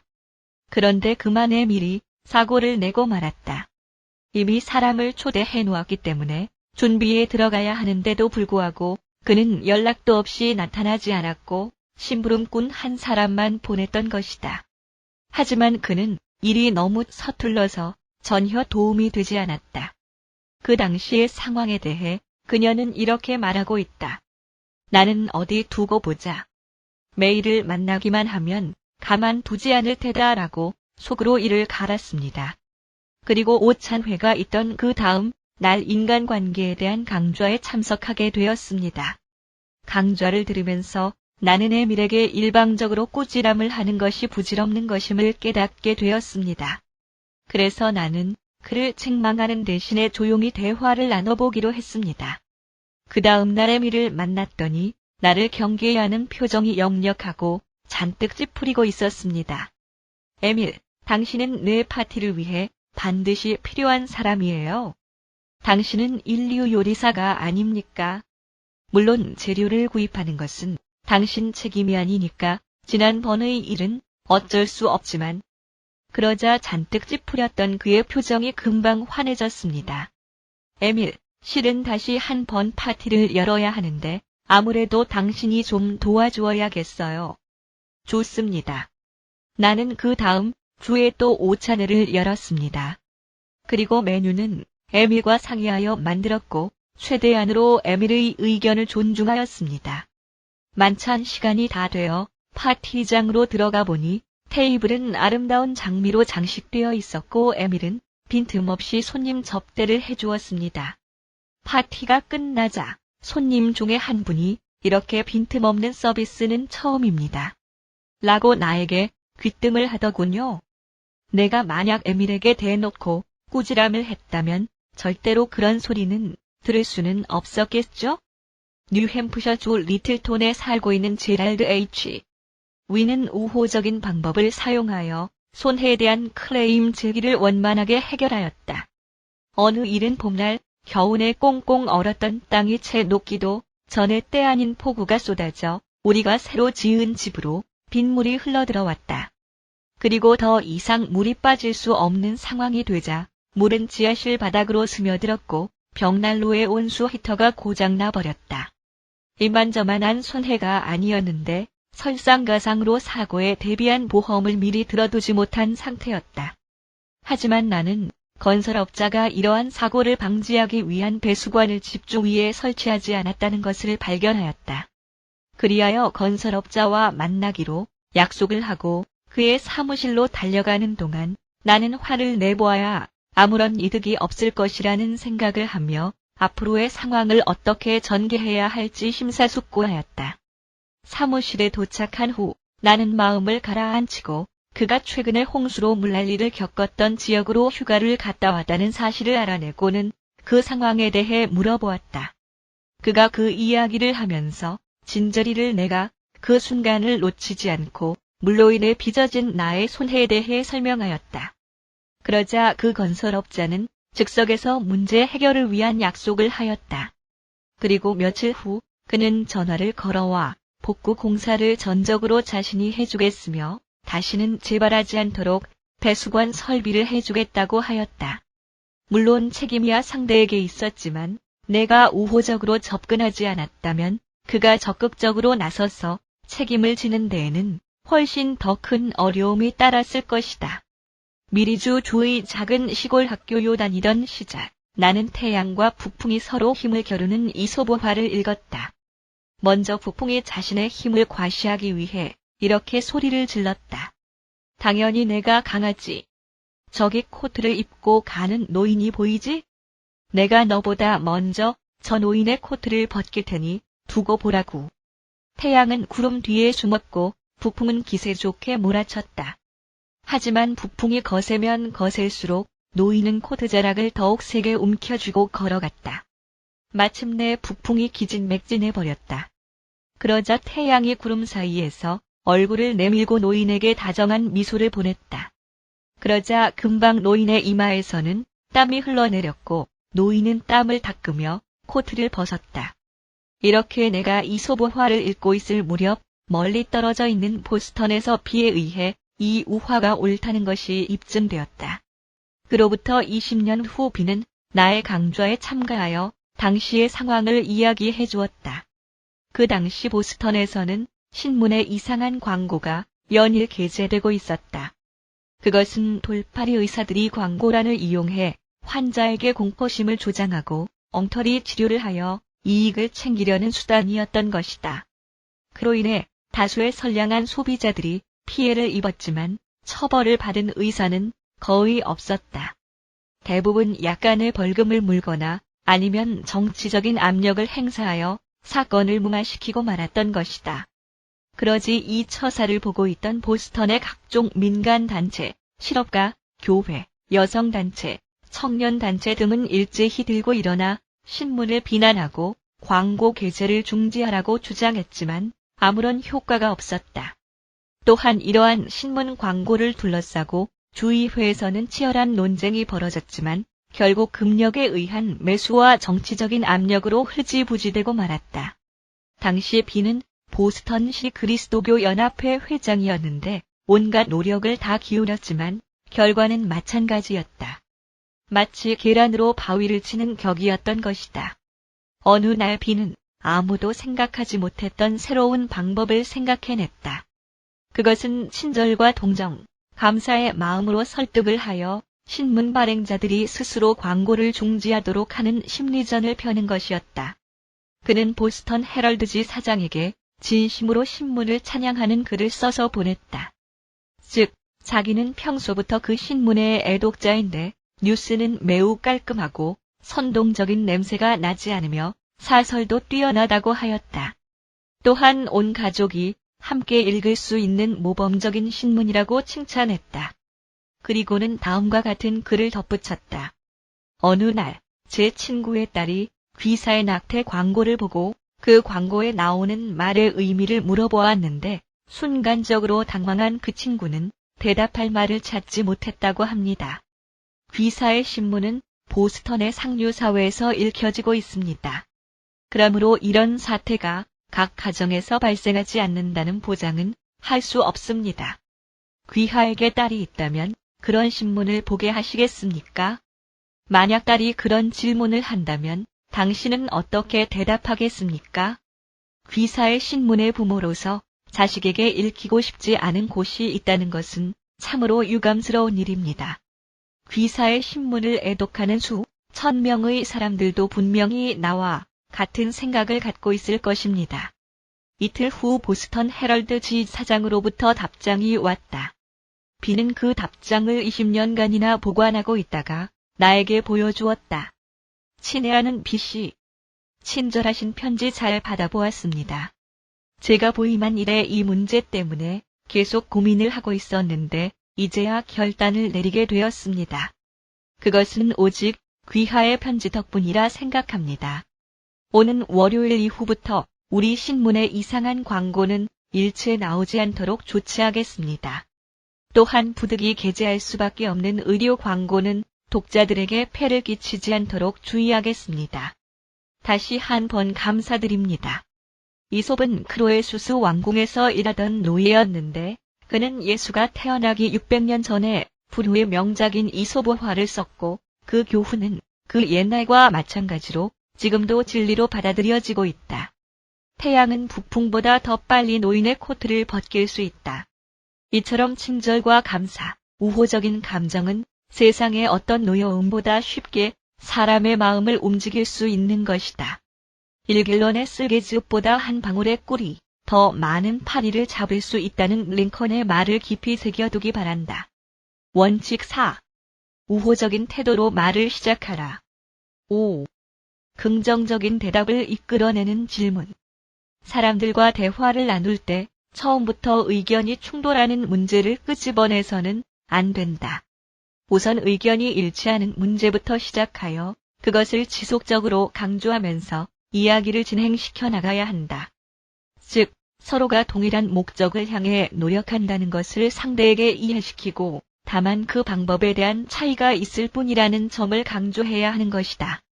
오버스트리트 교수는 그의 저서 감화를 주는 처신법에서 다음과 같이 말하고 있다. 상대방이 일단 아니오라고 응답하게 되면 그것을 내로 바꾸게 하는 것은 무척 어려운 일이다. 아니오라고 말한 이상 그것을 번복하는 것은 자존심이 허락지 않기 때문이다. 물론 아니오라고 대답해놓고 나서 속으로 후회할 경우도 있을 테지만 설사 그렇다고 하더라도 자존심을 손상시키며 번복하려고 하는 사람은 드물다. 한 번 말한 이상 끝까지 그것을 고집하게 되는 것이다. 그러므로 처음부터 네라는 대답이 나오도록 이야기를 이끌고 나가는 것이 중요하다. 화술에 능한 사람은 상대방으로 하여금 몇 번이고 네라는 말이 나오도록 유도한다. 그러면 상대방의 심리는 긍정적인 방향으로 움직이고 마치 공이 굴러가듯 한쪽을 향해 움직이는 것이다.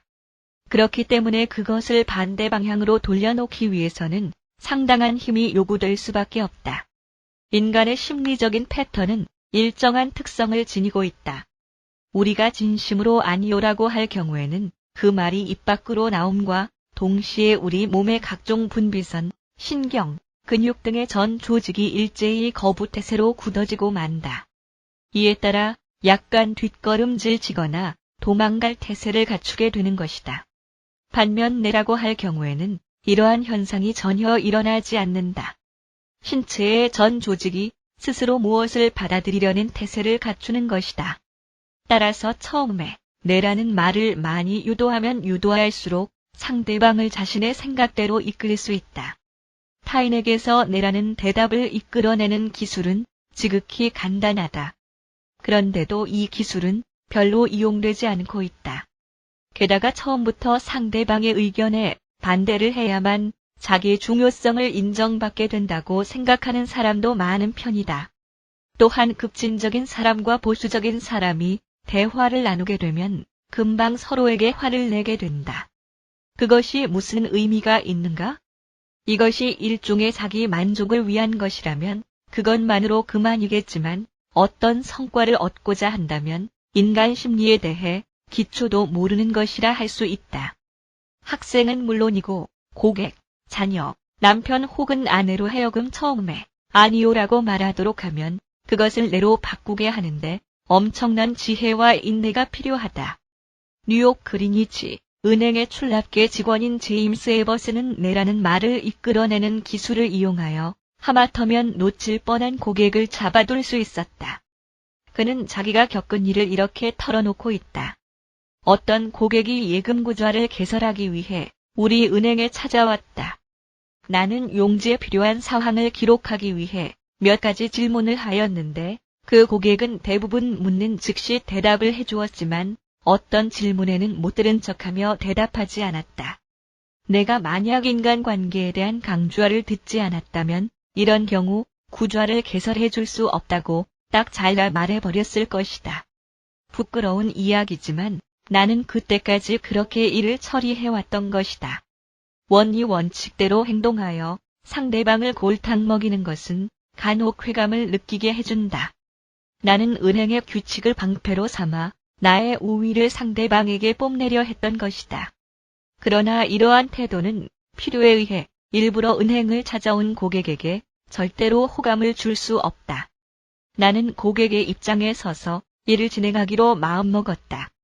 즉, 고객으로 하여금 처음부터 내라고 말하게 함으로써 긍정적인 방향으로 일이 진행되도록 할 작정이었던 것이다.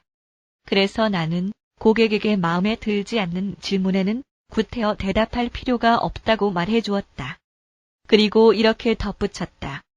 하지만 손님, 예금을 하신 후 만약 손님에게 불의의 사고라도 생긴다면 어떻게 합니까? 법적으로 손님과 가장 가까운 친척을 찾을 수 있도록 해놓아야지 않을까요? 그래요. 나의 물음에 고객은 긍정적으로 대답하였다. 만약 그런 일이 발생한다면 손님을 위해 우리가 정확하고 신속하게 수속을 밟을 수 있도록 손님의 가장 가까운 친척 이름을 알아두는 것이 좋다고 생각하지 않습니까? 네, 그래요. 그는 또 긍정적인 대답을 했다. 나의 질문이 은행을 위해서가 아니라 고객을 위한 것임을 알게 되자 그는 태도가 확 바뀌었다. 필요한 사항에 대해 자세하게 이야기했을 뿐만 아니라 나의 권유에 따라 자기 어머니의 수취인으로 하는 신탁구좌를 개설하고 그의 어머니에 대한 질문에도 기꺼이 응해 주었던 것이다. 그가 경직된 태도를 버리고 내가 말하는 대로 따르게 된 것은 처음부터 그에게 내라는 대답만 나오도록 질문했기 때문이라고 생각한다. 웨스팅하우스사의 판매 책임자인 조셉 앨리스는 자기의 경험담을 이렇게 말하고 있다. 내 담당 구역에 우리 회사 제품을 반드시 납품하고 싶은 제작 회사가 있었다. 나의 전임자는 그 회사의 제품을 납품하기 위해 10년 동안이나 담당자를 쫓아다녔지만 실패하였다고 한다. 나도 이 구역을 맡고 나서 3년 동안이나 그 회사를 찾아다녔지만 납품 관련 일을 맡고 있다는 사람은 만날 수조차 없었다. 하지만 끈질기게 방문한 끝에 간신히 서너 대의 모터를 납품하게 되었다. 그러나 일단 사용해 보고 나면 그 성능에 반하여 수백 대의 제품을 주문할 것이라 기대하고 있었다. 왜냐하면 우리 회사 제품의 성능은 그만큼 믿을만 했던 것이다. 3주일 후 나는 잔뜩 기대에 부풀어 주문을 해준 기술 감독을 찾아갔다. 그런데 그는 나를 보자마자 이렇게 말하는 것이었다. 앨리슨, 당신 회사의 모터는 이제 사절이오. 나는 이 뜻밖의 사태에 깜짝 놀라고 말았다. 도대체 무슨 말씀이죠? 당신 회사의 모터는 사용 중에 너무 열이 나서 손을 댈 수 없을 지경이란 말이오. 나는 이 엉뚱한 말에 순간적으로 화가 치밀었지만 그렇다고 화를 낼 상황은 아니었다. 그 말에 아무리 반박해 보았자 소용없으리라는 것을 알고 있던 나는 상대방에게 내라는 말을 유도해 보기로 마음먹었다. 아, 그렇습니까? 모터가 그렇게 가열된다면 더 주문해 달라는 말은 할 수 없겠군요. 우리 회사 모터로 인해 당신이 피해를 보고 있다면 협회가 정한 기준보다 열이 나지 않는 제품을 선택하셔야지요. 그렇지 않습니까? 나의 질문에 그는 아무 생각 없이 그렇다고 대답했다. 첫 번째에 긍정적인 대답을 얻어낸 것이다. 협회 기준에 따르면 모터의 온도가 실내 온도보다 화씨 72도까지 올라가는 것은 인정되지 않습니까? 그렇소. 그런데 저 모터는 그보다 더 뜨거워진단 말이오. 일단 긍정적인 태도를 이끌어낸 나는 다음에 부정적인 말을 이해시키기 위해 이렇게 물었다. 공장 내부의 온도는 몇 도쯤 됩니까? 그는 잠깐 생각에 잠기더니 75도쯤 된다고 대답했다. 공장 내부의 온도가 75도 거기에 72도를 더하면 147도가 되는군요. 화씨 147도의 물에 손을 넣는다고 생각해 보세요. 많이 뜨겁겠지요? 그렇소. 그렇다면 협회 기준 온도에 맞는 모터라 할지라도 사용하다가 손을 대면 매우 뜨거울 텐데 조심하셔야겠습니다. 이렇게 나는 가능한 한 부드럽고 다정하게 목적했던 말을 꺼냈다. 그러자 그는 과연 그렇다고 고개를 끄덕이는 것이었다. 그로부터 한참 동안 이런저런 이야기를 주고받다가 결국 다음 달 분으로 35,000달러 어치의 주문을 받게 되었다. 논쟁 끝에 남는 것은 손해밖에 없다. 차라리 상대방의 입장에 서서 생각을 하는 것이 논쟁을 하는 것보다 더 유쾌하며 막대한 이익도 얻을 수 있는 것이다. 생각해보니 나는 오랜 세월 동안 논쟁을 위해 많은 시간과 비용을 허비한 셈이었다. 인류 역사상 가장 위대한 철학자 중에 한 사람인 소크라테스는 사람을 설득하는 데 있어서 동서고금을 막론하고 제1인자라고 할 만하다. 소크라테스는 상대방의 잘못을 지적하는 일 따위는 절대로 하지 않았으며 소위 소크라테스 문답법을 이용하여 상대방으로부터 내라는 대답을 이끌어내는 데 주안점을 두고 있었다. 그는 먼저 상대방이 내라고 대답할 수밖에 없는 질문을 던진다. 그리고 그 다음 질문도 역시 같은 방식으로 거듭 되풀이한다. 그러면 상대방은 미처 깨닫지 못하는 사이에 자신이 최초에 부정했던 문제에 대해 어느새 내라고 대답하고 있음을 알게 된다. 타인의 잘못을 지적하고 싶으면 소크라테스의 방식을 생각하면서 상대방으로 하여금 내라고 말하도록 유도하는 것이 좋다. 중국의 옛 격언에는 이런 말이 있다. 부드러움이 능히 강한 것을 꺾는다. 이것은 5,000년의 역사를 지닌 민족에게나 어울릴 법한 명언이 아닌가. 원칙 5. 우선 상대방이 내라는 대답을 할 수 있는 문제를 화제로 삼아라. 6. 상대방이 마음껏 이야기하도록 만들어라. 많은 사람들이 상대방을 설득하기 위해 끊임없이 짓거리고 싶어 한다. 즉 자신이 말을 많이 해야만 상대방을 설득할 수 있다고 믿는 것이다. 특히 세일즈맨 중에 이러한 잘못을 저지르는 사람이 많이 있다. 하지만 자신이 하고 싶은 말을 다 쏟아놓는 것보다 상대방으로 하여금 하고 싶은 말을 다 하도록 내버려 두는 것이 좋다. 자신의 사업이나 문제거리에 대해 본인만큼 잘 아는 사람도 없는 법이다. 그러므로 가능하면 당사자가 말하도록 유도하는 것이 바람직하다.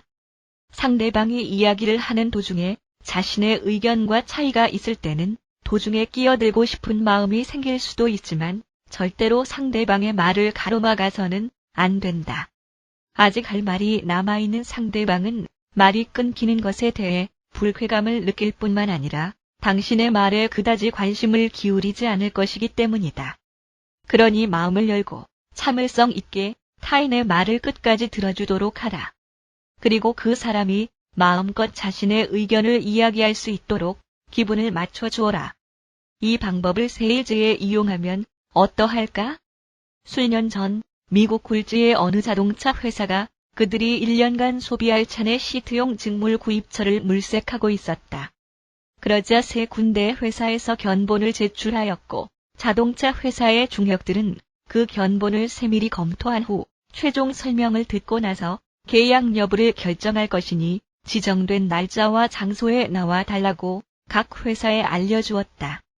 그들 회사 중에서 한 직물회사 대표인 R은 그 무렵 악성 후두염을 앓고 있었다. 하지만 그는 지정된 날짜에 정해진 장소로 찾아갔다. 다음은 R이 실제로 겪은 이야기이다. 드디어 내가 설명해야 할 차례가 되었다. 무척 중요한 자리였기 때문에 우리 회사 제품의 특징에 대해 자세히 밝혀야 함에도 불구하고 목소리가 제대로 나와줄지 걱정이었다. 일단 어느 사무실로 안내를 받아 들어갔더니 그곳에는 자동차 회사 사장을 비롯하여 각 부분의 책임자가 빙 둘러앉아 있었다. 물론 나는 최선을 다해 말할 작정이었지만 목에서는 쉰 소리만 나올 뿐 목소리가 나오지 않았다. 할 수 없이 나는 종이 쪽지에 후두염을 앓고 있어서 목소리가 나오지 않습니다. 그래서 저희 회사 제품의 특징에 대해 설명할 수가 없습니다. 라고 적어서 보여주었다. 그것을 본 사장이 이렇게 말했다. 그럼 당신을 대신해서 내가 설명해 보겠소. 그리고는 우리 회사에서 제출한 견본과 자료를 펼치더니 제품에 대해 설명을 하기 시작하였다. 그리고 나서 우리 제품의 장단점에 대한 토론이 진행되었다. 사장은 나를 대신하여 우리 회사 제품을 설명해야 했기 때문에 그 토론에서도 내 편을 들게 되었다. 그리고 그 토론에서 내가 했던 것은 사장의 설명과 답변에 미소를 짓거나 머리를 끄덕이는 정도에 지나지 않았다. 이 희한한 토론 덕분에 나는 50만 야드의 직물 시트를 납품하게 되었는데 이것은 나에게 있어서 대단히 큰 거래였다. 그때 만약 내가 후두염을 앓지 않았더라면 그러한 사업 거래가 성사되지 않았을 수도 있다. 왜냐하면 그때까지 나는 세일즈 방식에 있어서 잘못된 생각을 가지고 있었기 때문이다. 나는 그 일로 인해 자기 자신이 화제를 주도하는 것보다 상대방에게 마음껏 말할 수 있는 기회를 주는 것이 훨씬 더 이익이 된다는 것을 알게 되었다. 필라델피아 전기 회사의 조셉 S. 웹도 이러한 이치를 깨달은 사람이다. 어느 날 웹은 펜실베니아 주에서도 부유한 네덜란드인들이 모여 사는 농업지대를 시찰한 적이 있다. 잘 손질되어 있는 농가 앞을 지나면서 그는 어째서 이 동네의 농가들은 전기를 사용하지 않는가?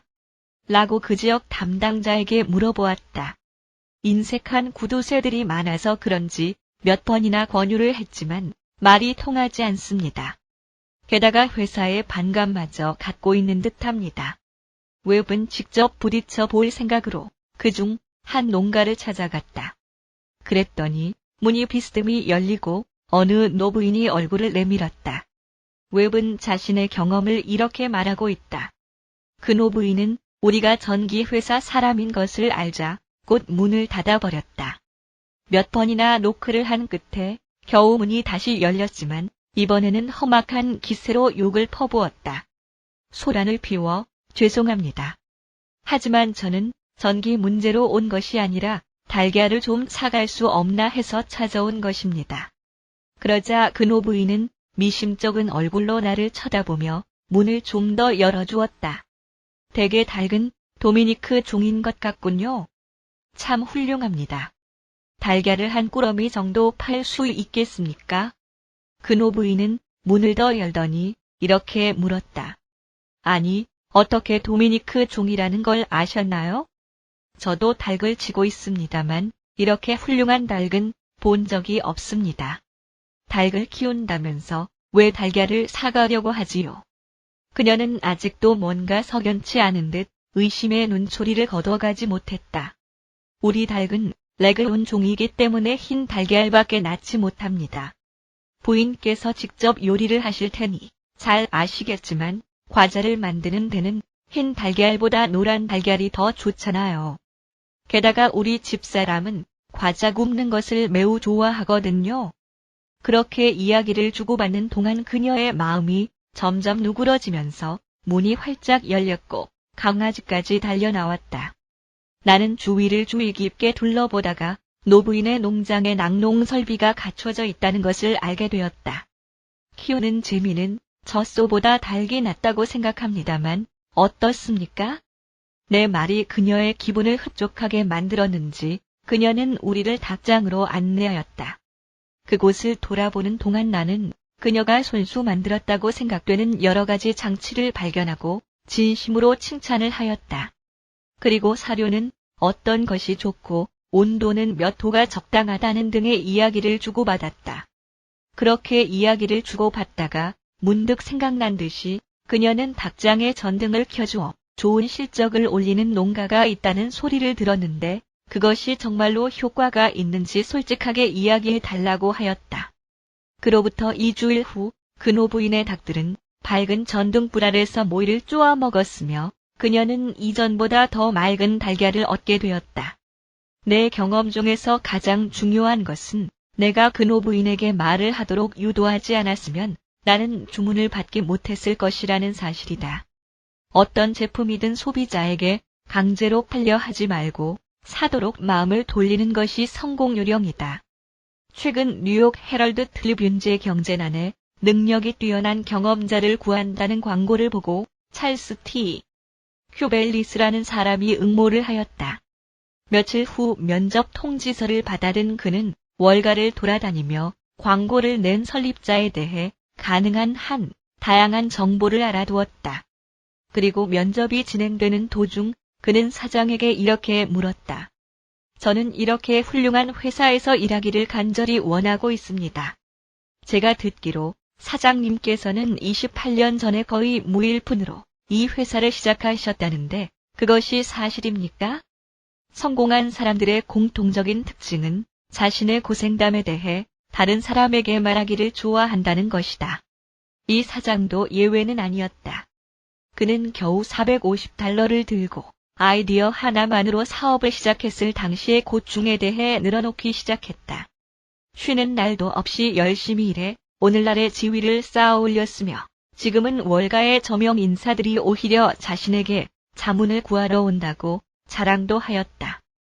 그는 남 앞에서 자신을 내세울 만큼 성공한 인물로 성공담을 들려주는 것이 무척 즐거운 모양이었다. 이야기가 끝나자 그는 큐벨리스의 이력에 대해 간단히 질문을 한 뒤 부사장을 불러 이렇게 말했다. 저 사람을 채용하는 것이 좋겠소. 큐벨리스는 사전에 상대방의 업적을 미리 조사하여 상대방의 이야기를 이끌어냄으로써 좋은 인생을 준 것이었다. 캘리포니아주 세크라멘토에 사는 로이 G. 브래들리는 이와 반대되는 경험을 했다. 그는 자기 회사에 영업직으로 들어오려는 사람이 이야기하는 것을 잠자코 들어주었던 것이다. 로이는 우리의 강주하에서 이렇게 그 일을 공개하였다. 우리 회사는 규모가 작은 중개회사였기 때문에 연금이나 의료보험 등의 혜택이 없었다. 그리고 각 책임자마다 독자적인 대리점을 맡고 있었고 고객을 위한 안내장도 없는 형편이었다. 그런데 리처드 프리오르는 우리가 원하던 경험자였기 때문에 내 부하 직원이 먼저 그를 면담하였고 우리 회사가 지니고 있는 모든 부정적인 측면을 말해 주었다. 그래서 그런지 몰라도 그가 내 사무실로 들어왔을 때에는 약간 실망스러운 듯한 표정이었다. 나는 그에게 우리 회사가 제공하는 한 가지 장점을 말해 주었는데 그것은 그가 독자적인 영업을 함으로써 사실상 자영업을 할 수 있는 기회를 갖게 된다는 것이었다. 그러자 그는 처음에 실망스러운 표정이 점점 사라지면서 깊이 생각하기 시작했다. 그렇게 면담이 끝나갈 즈음 그는 우리 회사에서 일하고 싶다는 확신을 굳힌 것 같았다. 그가 말하고 싶어하는 모든 것을 말할 수 있도록 내가 잠자코 들어주었기 때문에 그는 마음속으로 심사숙고할 수 있었던 것이다. 그래서 결국은 긍정적인 결론을 내리게 되었는데 개인적으로 볼 때 그것은 일종의 모험이라고 할 수 있었다. 어쨌든 우리 회사는 그를 채용했고 그는 뛰어난 수완을 발휘하였다. 대부분의 사람들은 자신의 성공담이나 무용담을 이야기하고 싶어 한다. 프랑스의 사상가 라 로쉬프코는 이렇게 말했다. 적을 만들고 싶다면 친구에게 이기는 것이 좋다. 그러나 친구를 얻고자 한다면 친구가 이기도록 해주는 것이 좋다. 왜 그럴까? 그 이유는 친구가 당신보다 뛰어나다고 생각할 때에는 자신의 중요성을 인정받았다고 생각하지만 그 반대일 경우에는 열등감을 심어주어 시기와 질투심을 유발하기 때문이다. 독일의 속담에 이런 것이 있다. 타인의 실패로 인한 기쁨, 그 이상의 기쁨은 없다. 이것은 어쩌면 우리 모두가 공감하는 말일 것이다. 그러므로 자기 자신의 성공에 대해서는 가능한 한 조용히 이야기하는 것이 좋다.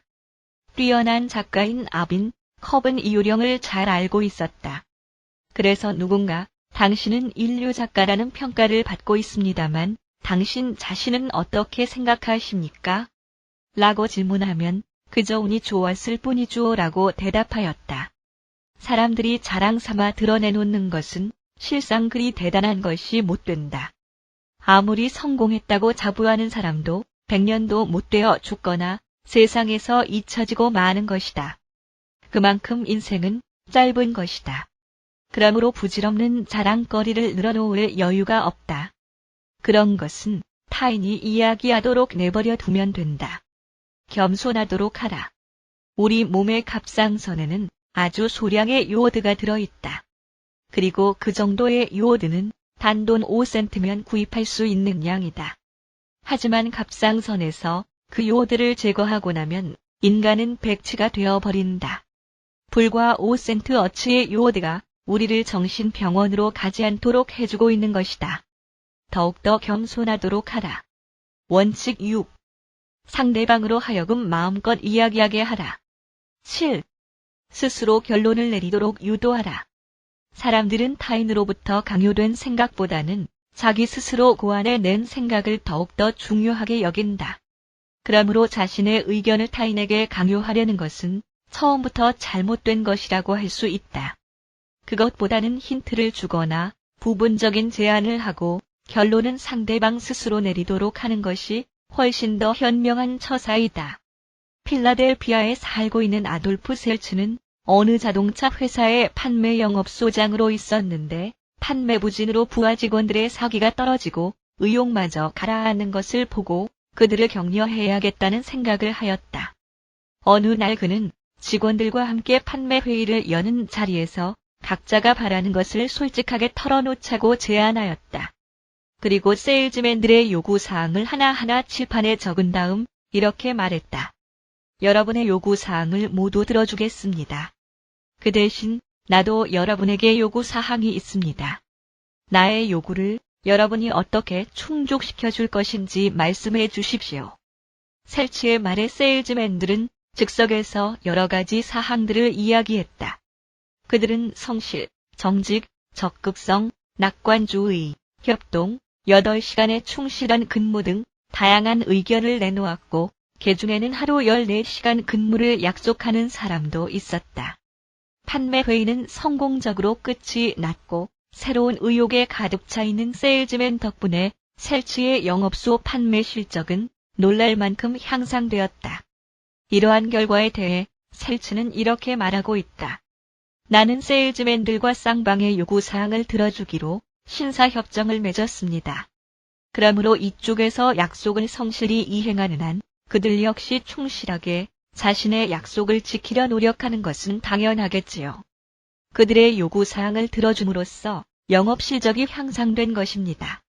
사람은 누구나 다른 사람으로부터 강요당하거나 명령받는 것을 싫어한다.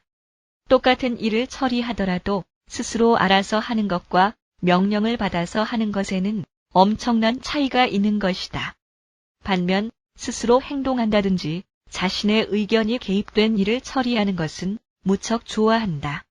이러한 인간의 본성을 깨닫기까지 수천 달러의 수수료를 손해보았던 유진 웨슨의 사례를 살펴보자. 웨슨은 스타일리스트나 직물업자를 위해 아이디어를 제공하는 어느 스튜디오에 밑그림을 공급하고 있었다.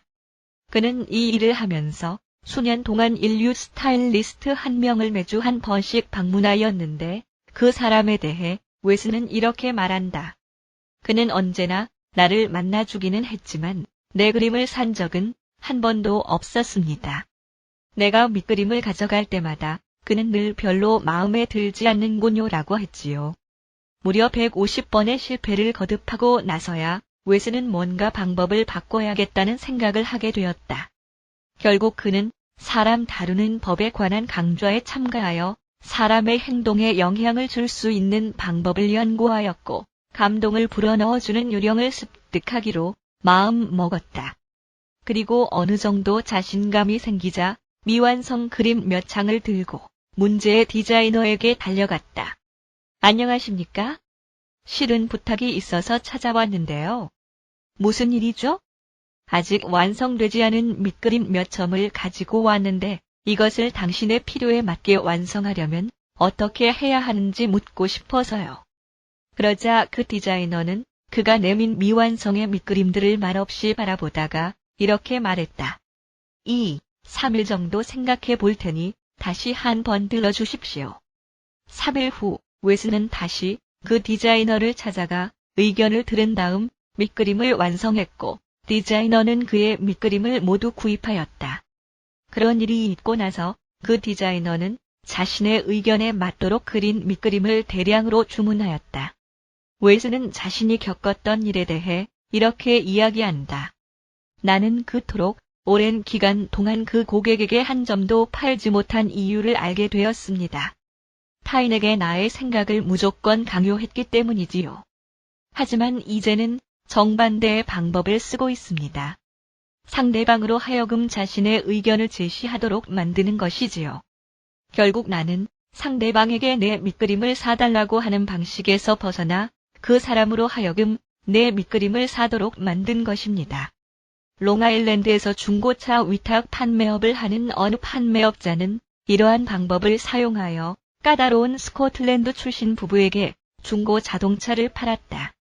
그는 중고차를 구매하러 온 그 부부에게 차례로 차를 구경시켜 주었는데 그때마다 그들은 디자인이 마음에 들지 않는다. 쿠션이 나쁘다. 값이 너무 비싸다. 엔진이 신통치 않다는 등 갖가지 이유를 갖다 붙였다.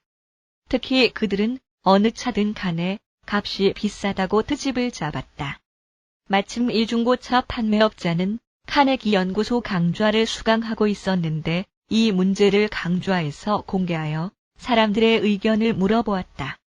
그리고 사람들은 한결같이 자동차를 팔기 위해 너무 서둘지 말고 상대방으로 하여금 사고 싶도록 만드는 것이 중요하다고 충고하였다. 다시 말해 파는 사람이 강요하는 것처럼 보이는 행동을 피하고 사는 사람이 직접 선택했다는 생각이 들도록 만드는 게 중요한 것이다. 그는 이 방법을 사용해 보리라 마음먹고 있었는데 마침 어떤 고객으로부터 사용하던 차를 팔고 새 차를 사고 싶다는 연락이 왔다.